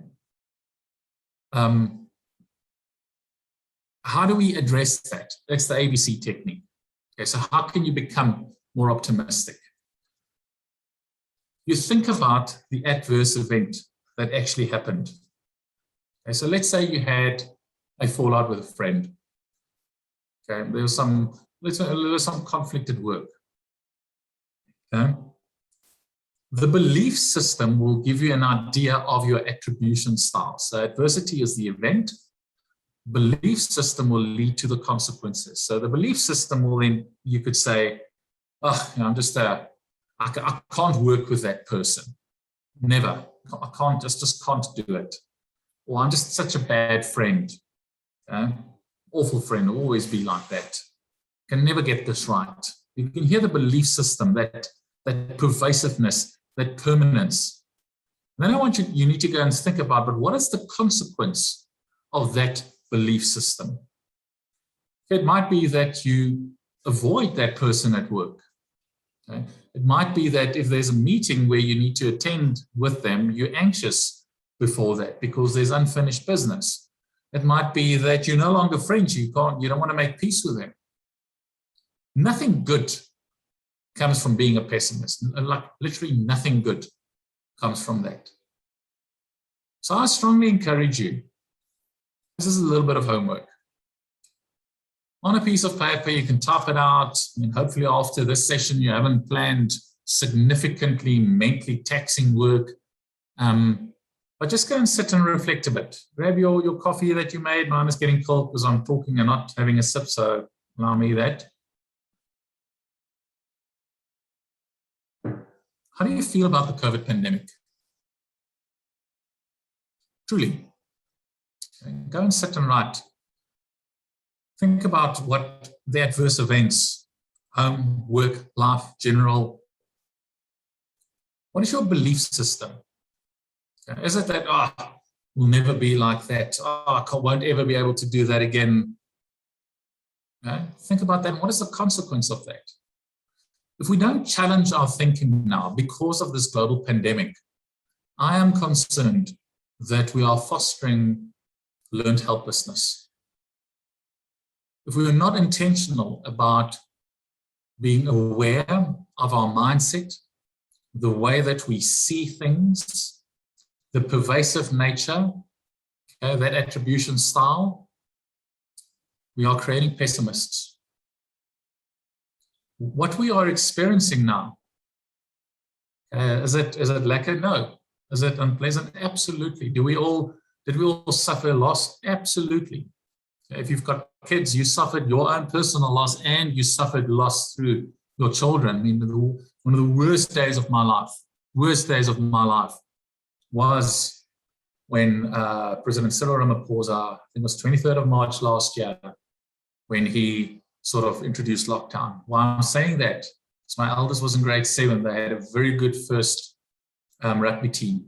They definitely would have won the Golden Lions Rugby League.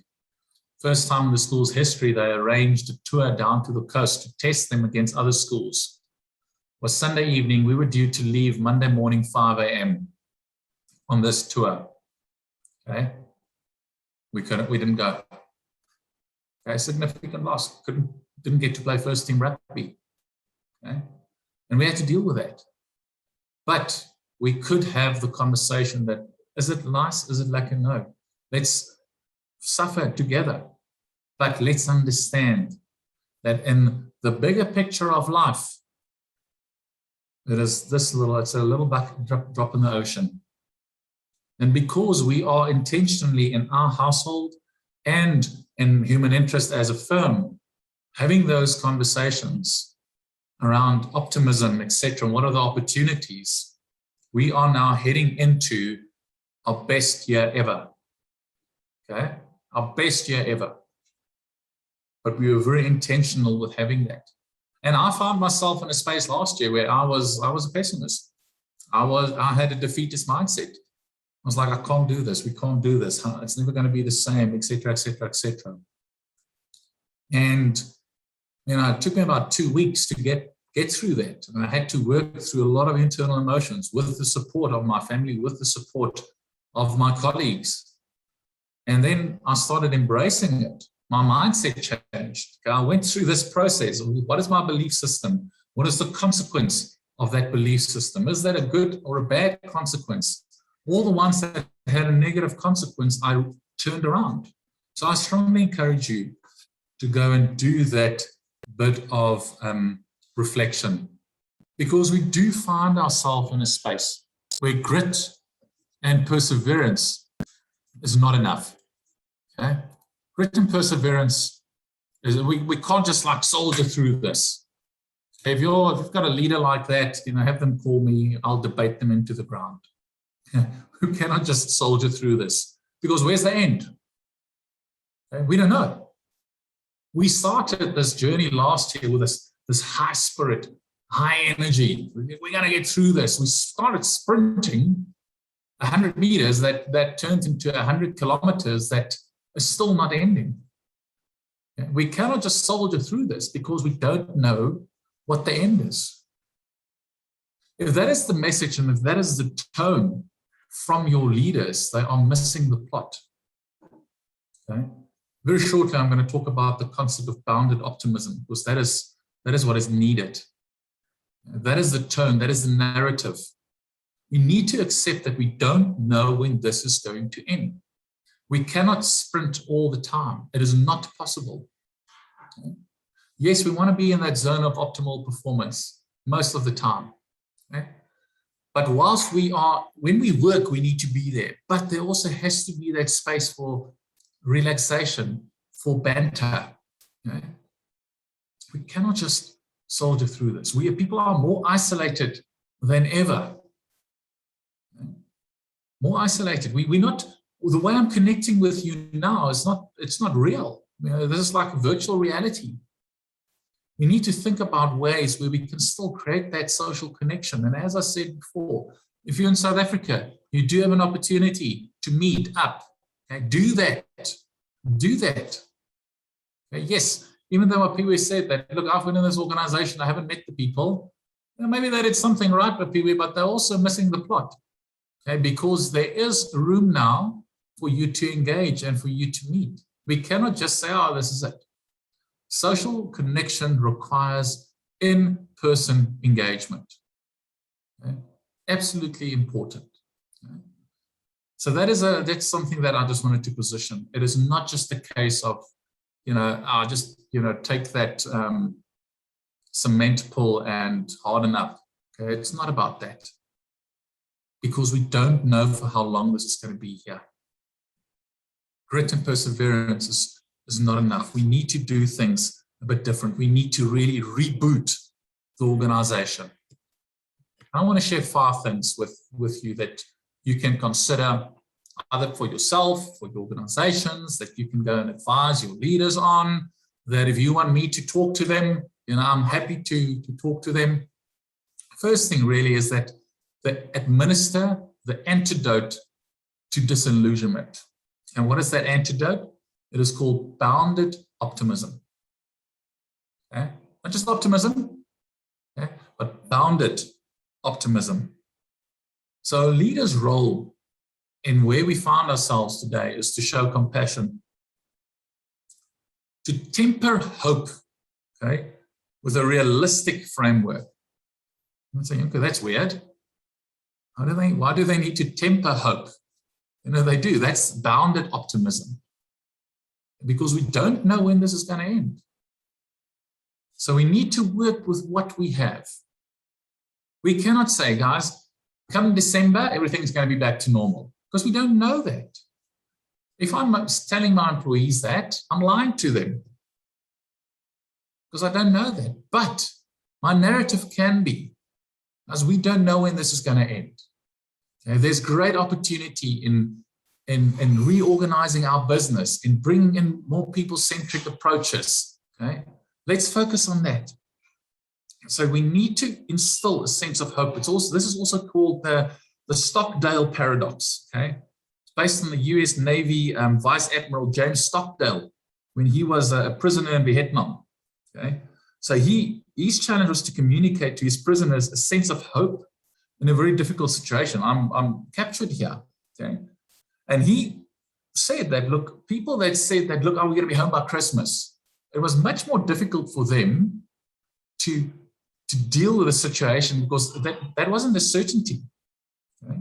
But if there was bounded optimism based on the framework and the reality that they found themselves in, people was much more inclined to mentally deal with the adversity that they faced. Okay? That will be home by Christmas. It's going to be done by that's short-term coping strategies. It is not sustainable. So leaders who embrace bounded optimism successfully communicate hopeful messages that are less about returning to normal and more about acceptance. So it's less about returning to the old ways. It is more about accepting the new reality. And that should be the shift in narrative. Okay? They need to relay the fact that we're likely not going back to the way we were, but we're going to be better than before. Okay? Shift the narrative from what's been lost to what's becoming possible. Hoping that makes sense. Okay? Just shift that narrative. Don't focus on what's become lost, but focus on what has become positive and possible in a balanced way. That is bounded optimism. So if you lead a team, I'm hoping that you can apply those principles. If you support managers, have them apply. If you engage with your friends and your family, okay, change your narrative to be like that. Okay, raise your kids like that. Okay, encourage and inspire your friends like that. The second thing that is required in order for you to reboot the organization is to listen deeply. Okay? Listen deeply for signs of exhaustion and other natural responses to stress. Now, some organizations, some leaders go on what they call a listening tour. People come into a virtual room and just talk to them, and the leaders, their job there is just to sit and listen. They can't engage in dialogue, okay? They can't justify, they can't judge. They need to listen. And I think one of the things that people have lost the ability to do is to listen. And listen not through this here, listen through in-person engagements. That is one big shift that we are seeing successful and pioneering organizations going back to, is they are reintroducing the human approach. You recall what Shivani said. Shivani said it is about the dialogue. Okay? People at this point in time feel more disconnected from their leaders. They feel that when they engage with leaders, especially with senior leaders, it feels very transactional. It's about the KPI and the strategy. No, you need to have that. That's important. But do you listen to what people are saying? Do you listen to what they are experiencing? So really create a space. They're great leaders. Create that space in their calendars for informal connection. It's agenda-free. It's spontaneous. It's casual. Make sure that your system allows for that. Make sure that your leaders actually listen accordingly. Okay?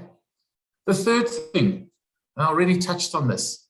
If you want to concern yourself with developing skills, the two skills that you need to concern yourself with is the adaptability and resilience. Okay? Again, very intentional. If you shift your narrative to the what is possible, people are much more open to adapt and embrace the quest to move forward. That's what these two skills allow you to do. It allows you to embrace the quest to move forward. Okay? You want to foster that learning mindset, and you do so by leading by example. How are you adapting? How are you bouncing back? Okay? It is critical that you've got a concerted effort to do that. The fourth thing that is important is to focus on care, connection, and well-being. So a bit of an umbrella here. We need to understand, and we need data, for that. You can make use of surveys, focus groups, pulse checks, and we find ourselves in a space now where this has to happen on a continuous basis. Now, there are software platforms that allows you to do daily check-ins. You don't want it to just become a habit where people just quickly check, and you don't actually get true data. Okay? So we need to rely on technology, but we also need to rely on leadership, on managers, on their ability to listen. So your job then is to tap into the manager and ask them what their people are saying. Okay? It's not just your responsibility to listen, the leader has to listen. And out of that, you will understand what people are struggling with. Okay? So it's about how often you do it, and that is about continually engaging and doing that. And then lastly, it really is about creating, and I just want to sort of come back here to quickly that care and well-being before I talk about operating model changes. And Shivani used the word busyness. Okay? We see that, and I've said it, we're working longer hours, people are working longer hours, etc. And very often people say, I'm just so busy. But are you spending your time on the right activities? We have a great opportunity now to eliminate the concept of busyness. You only need to attend a meeting if you add true value. And we see some of our clients do that. You decline a meeting if there isn't a clear purpose, there isn't an agenda, they didn't position what your role in the meeting is going to be. So simple things like that actually enhances the concept of well-being, because now I'm only sitting in a meeting if it really should be a meeting. Maybe it should have been a phone call, maybe it should have been an email, maybe it could have been a WhatsApp voice note. Teams and organizations that are intentionally thinking about the way they communicate okay, and are safeguarding work-life balance are increasing on this. And they can also do that because they have evolved their operating model. They have evolved the way in which they work together. Okay. Have you done that? Your organization? Are they clear on what does our hybrid work environment look like? If you haven't yet done so, do so as a matter of urgency. That is the only way in which you can actually unleash the type of energy. So also make sure that you connect purpose. The why is absolutely critical. Why are we doing this? Why are we having this conversation? Not just the what, not just the KPIs. Think about the works of Viktor Frankl and Simon Sinek. The why is absolutely critical. It has to be part of your corporate vernacular. Why do you do things? Start there. That is also the first and the starting point of our elite team program and our elite team assessment. There's a sense of purpose. Does your organization, does your team members have a sense of purpose? You need to start there. Okay. So 5 things that you can do. Let's quickly have a look at them. So the bounded optimism, so that's changing the narrative by leaders, and not just by leaders, by yourself as well. The concept of listening to truly understand what is going on. Upskilling people for adaptability and resilience. And focusing on care, connection, and well-being. And looking at potential operating model changes, work from home. What do we use the office space for? When do we connect in person, etc.? Okay. 5 practical things that an organization can do. So what we're going to do now is we're going to go into a 10-minute small group activity. Okay. I'm going to randomly assign people to small groups, and I want you in those small groups to just discuss those 5. Consider your environment, your organization, and if you were to prioritize 2 of them, okay, what would they be? What do you believe in your company will have the biggest impact? Okay, that you can say, we have really rebooted our organization now. So just allow me to quickly open the breakout rooms for us. Great, thanks a lot, everyone. I was eavesdropping and hopping between the 2 groups. I'm going to ask for just a volunteer from each of the rooms to just sort of share a short summary of what they discussed. So there were 2 breakout rooms. So anyone from room 1. So you might say, how do I know I was in room 1? So the one room, I'm just going to call out names that were in those rooms. So Piwe was in room 1 and Corin was in room 2. So anyone from room 1 who were in the same room as Piwe that just sort of want to share a 30-second summary of your group's conversation. You just raise your hand and then unmute yourself and enter the conversation.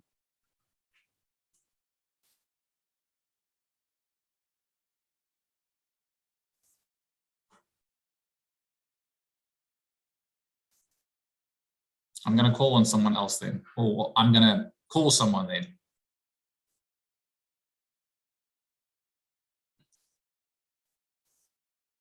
So can I ask Apiwe, because you participated earlier, so it shows that you've got some courage. Would you mind? I'll go, Yanko. And it's interesting that you say that because I'm the most socially anxious person.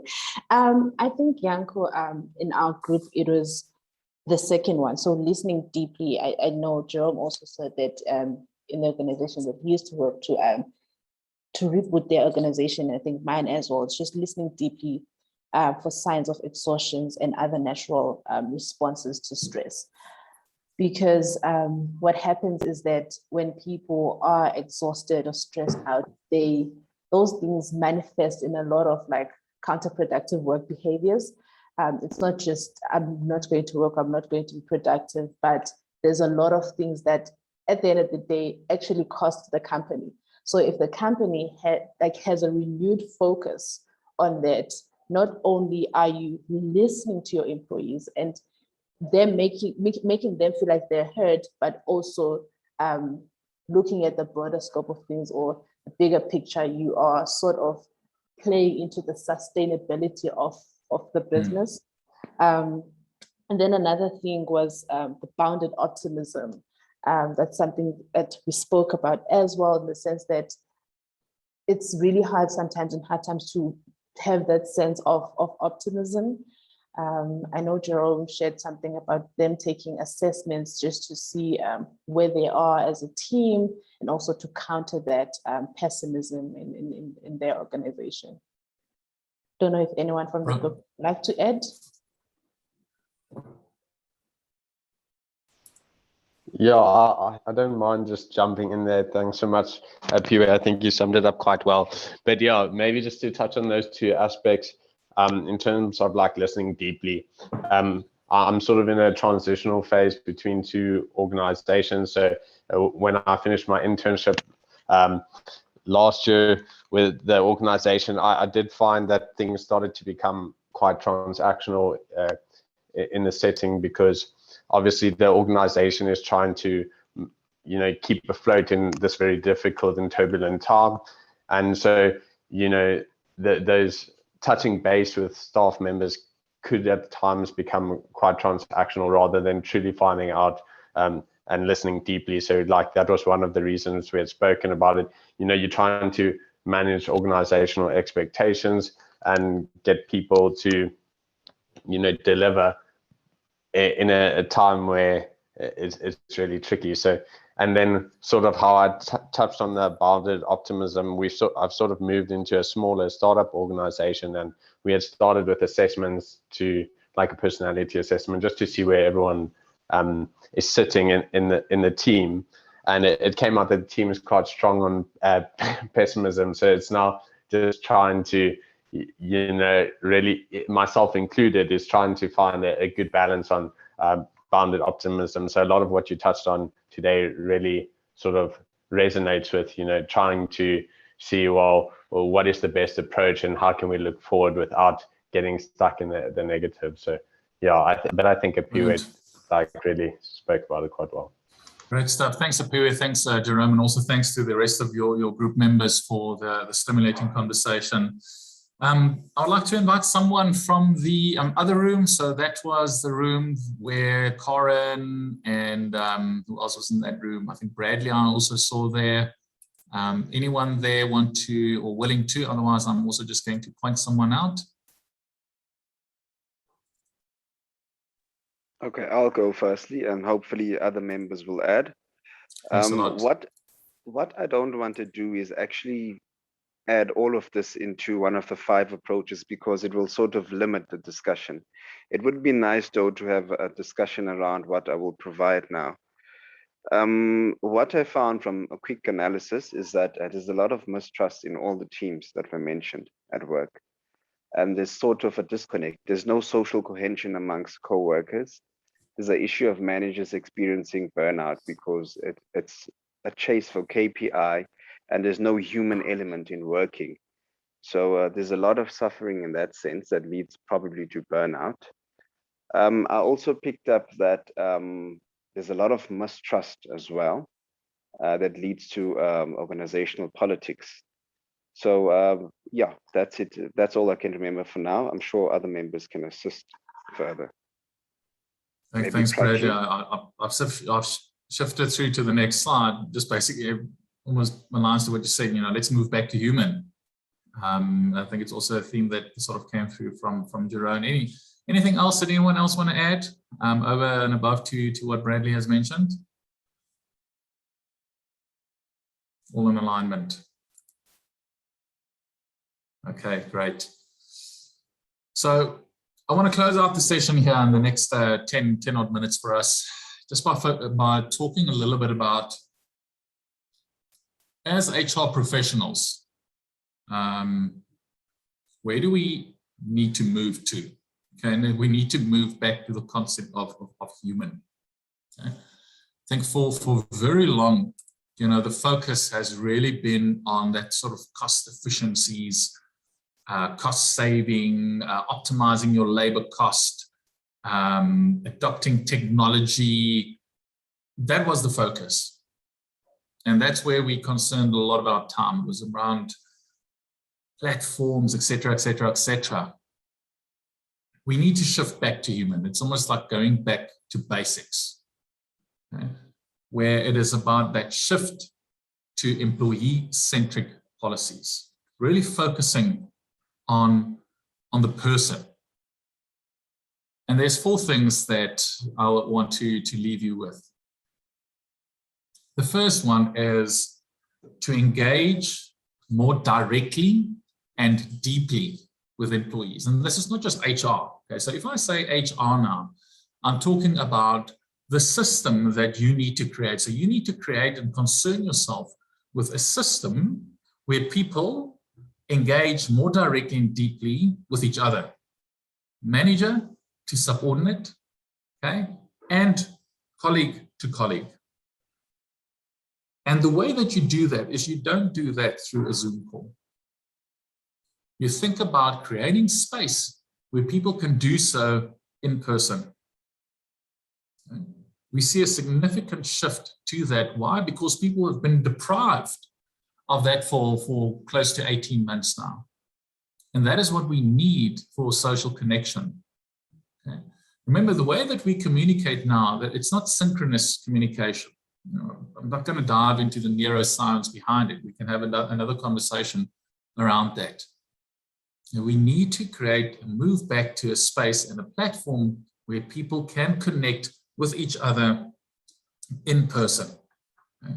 When you engage and when you listen, as we already just spoke around, and a lot of you said that, we will have information that will allow us, okay, to create a space, create a system where there's a sense of recognition of individual capabilities and contribution. So that is critical as well. We need to appreciate effort. We need to say thank you. Thank you for your contribution in what has been and is still going to be a challenging time. So make sure that you create that space where employees can engage directly. Let employees bring their whole person to work.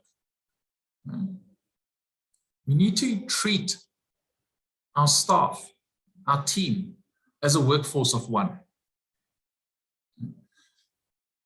I think there's no more opportunity to structure your talent management strategies and all those things according to job level. Okay, that's a practical way. We see a shift towards internal personas. Okay? Because I can be a C-suite executive, but I can have the same persona as an HR intern, meaning that I want to have the same type of experience. But if you're still stuck in a different way of thinking, you're not creating the right type of employee experience. Now, to allow someone to bring their whole person to work, it's not through an app. You bring a whole person through work through an in-person engagement. You bring the whole person to work by really consciously and intentionally thinking about your employee experience. Okay. Now, if you're in marketing, okay, marketings are all about the customer experience, and they do customer journey maps, and they spend a hell of a lot of time and money on identifying the customer touch points. And they analyze what is going well in this touch point. What do we need to change in this touch point so that we can retain our customer? We need to do the same for our people, for our employees. You need to concern yourself with the employee experience, the employee touch points. Right? What is working? What isn't working in this new reality, in the operating model of the organization, aligned to the type of business that you are, aligned to the type of climate that you have. Only once you concern yourself with that entire value chain and you've analyzed it, and if you don't know how, reach out to us. We will share our thinking with that. You need to take that journey, okay? You need to have a career journey crafted, aligned on. Only then can you allow, or can you embody and embrace the concept of bringing a whole person to work. If you've gone through that journey, you will create a space to pave the way for the new possible.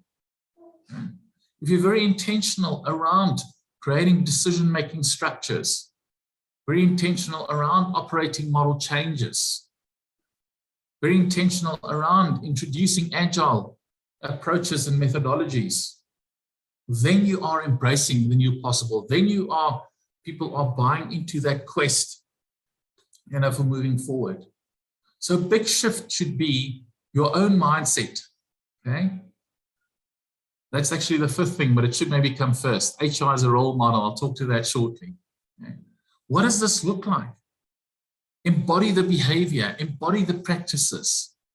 We always say that, look, we want to start with a little pilot and then we want to show the rest of the business, build a business case. Do that in HR. Start reaping the benefits of the new possible.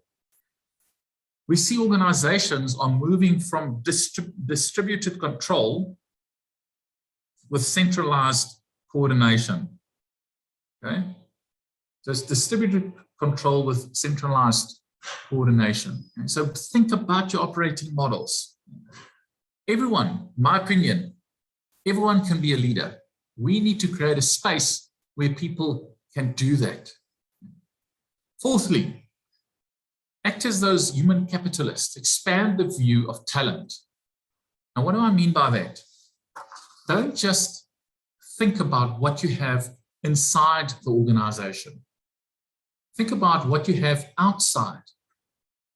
If you thought about what the strategy of the organization is, the capabilities that you need, how often you need it, when you need it, where you need it, at what rate you need it, that will inform you, or let's say enable you to make an informed decision around, is this a permanent employee? Is this an FTE?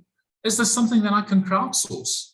Is this something where I can tap into a knowledge worker, bring them in for a certain period, align on certain outputs, and have them then move on? Because when I bring that external person in, I'm now benefiting from all their experience.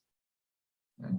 So don't just limit your thinking to what you have here. You recall what Shivani said at the beginning. Maybe sometimes you need to have a conversation with someone inside the organization on how you prepare them for their journey outside of your organization.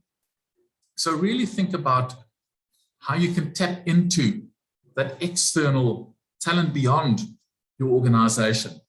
Don't just default to, okay, vacancy, let's run a recruitment process. Deeply question, what is the type of worker that is best suited to provide this output?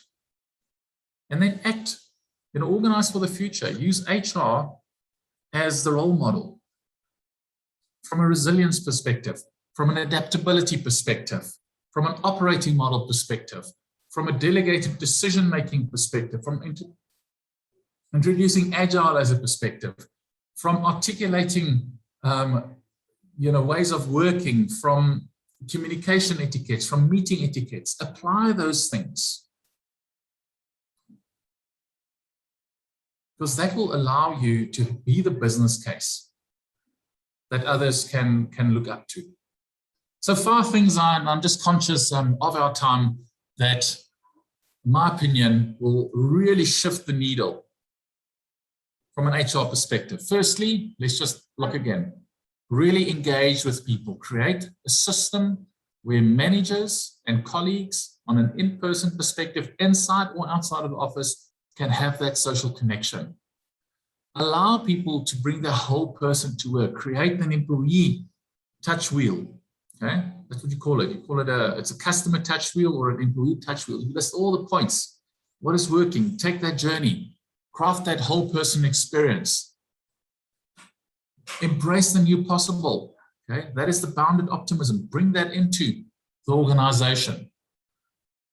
Design agile decision-making frameworks. Look outside the organization, okay, from a workforce perspective. Critical that we do that. And then lastly, lead by example. It's similar when you want to create a learning mindset in your organization. You need to lead by example. You cannot expect someone else to go and do something if you're not doing it yourself.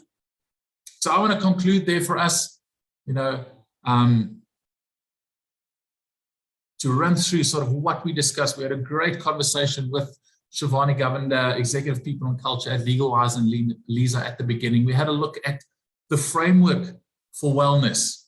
We spoke around the zone of optimal performance, the power of introducing flow. And remember, flow is the opposite of what Adam Grant has labeled as languishing, which is that blah feeling that we had most of last year, and some of us, depending if we're an optimist or a pessimist, might still have this year. We then moved into having a conversation around 5 things that an organization can do to reboot.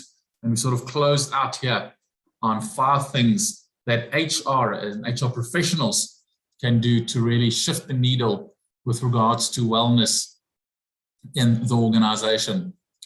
So I want to pause there and formally then open the floor for any questions or comments based on what we have discussed today. You're welcome to raise your hand, make use of the chat functionality. We've got about 5 odd minutes to close out before we reach our time limit of 12 o'clock. Yes, Bradley. Okay, I've been looking at, I'm not sure if it's a model, but your steps, and it has triggered some ideas. And my take is that if me as an employee is working for an organization, and it is about the human interest now, why wouldn't there be one day or a few hours in a week? If we are working with the 4 days work model by now, why wouldn't there be a day where we get together and we speak about everything besides work? Because you want the whole employee in work, so I bring everything about me. So we talk about everything, even if it means about the guitar lessons I've learned or what you would like to share.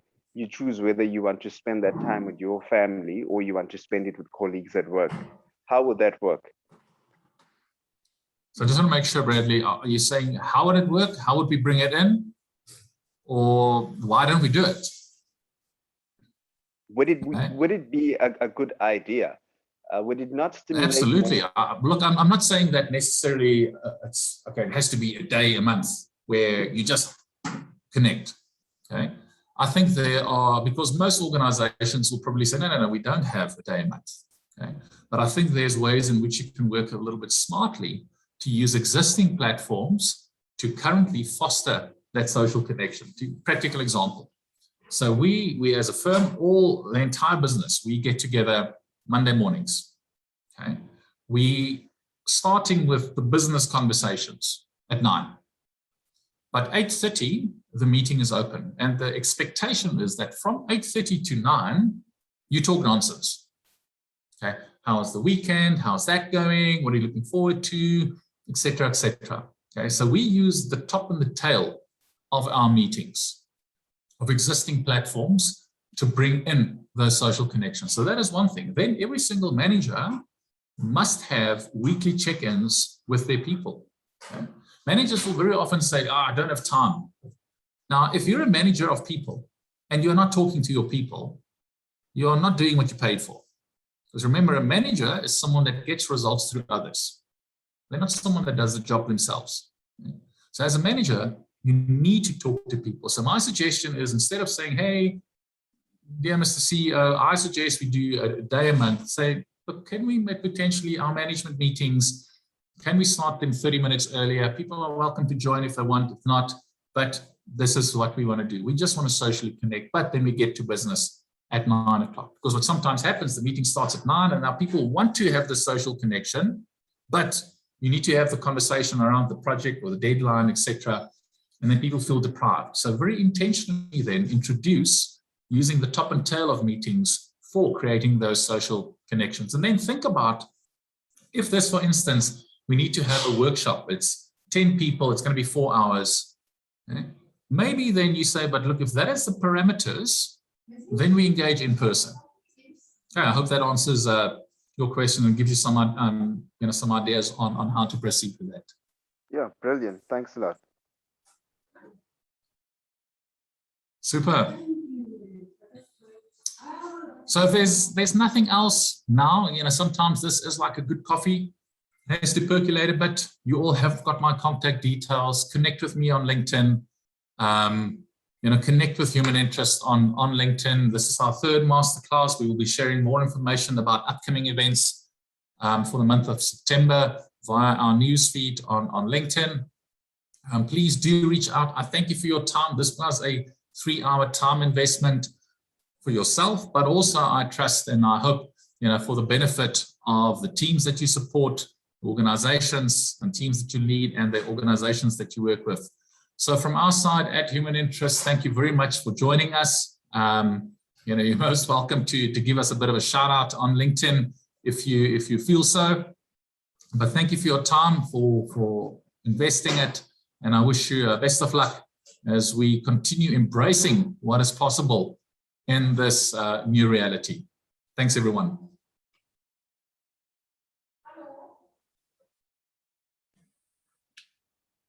Thanks so much.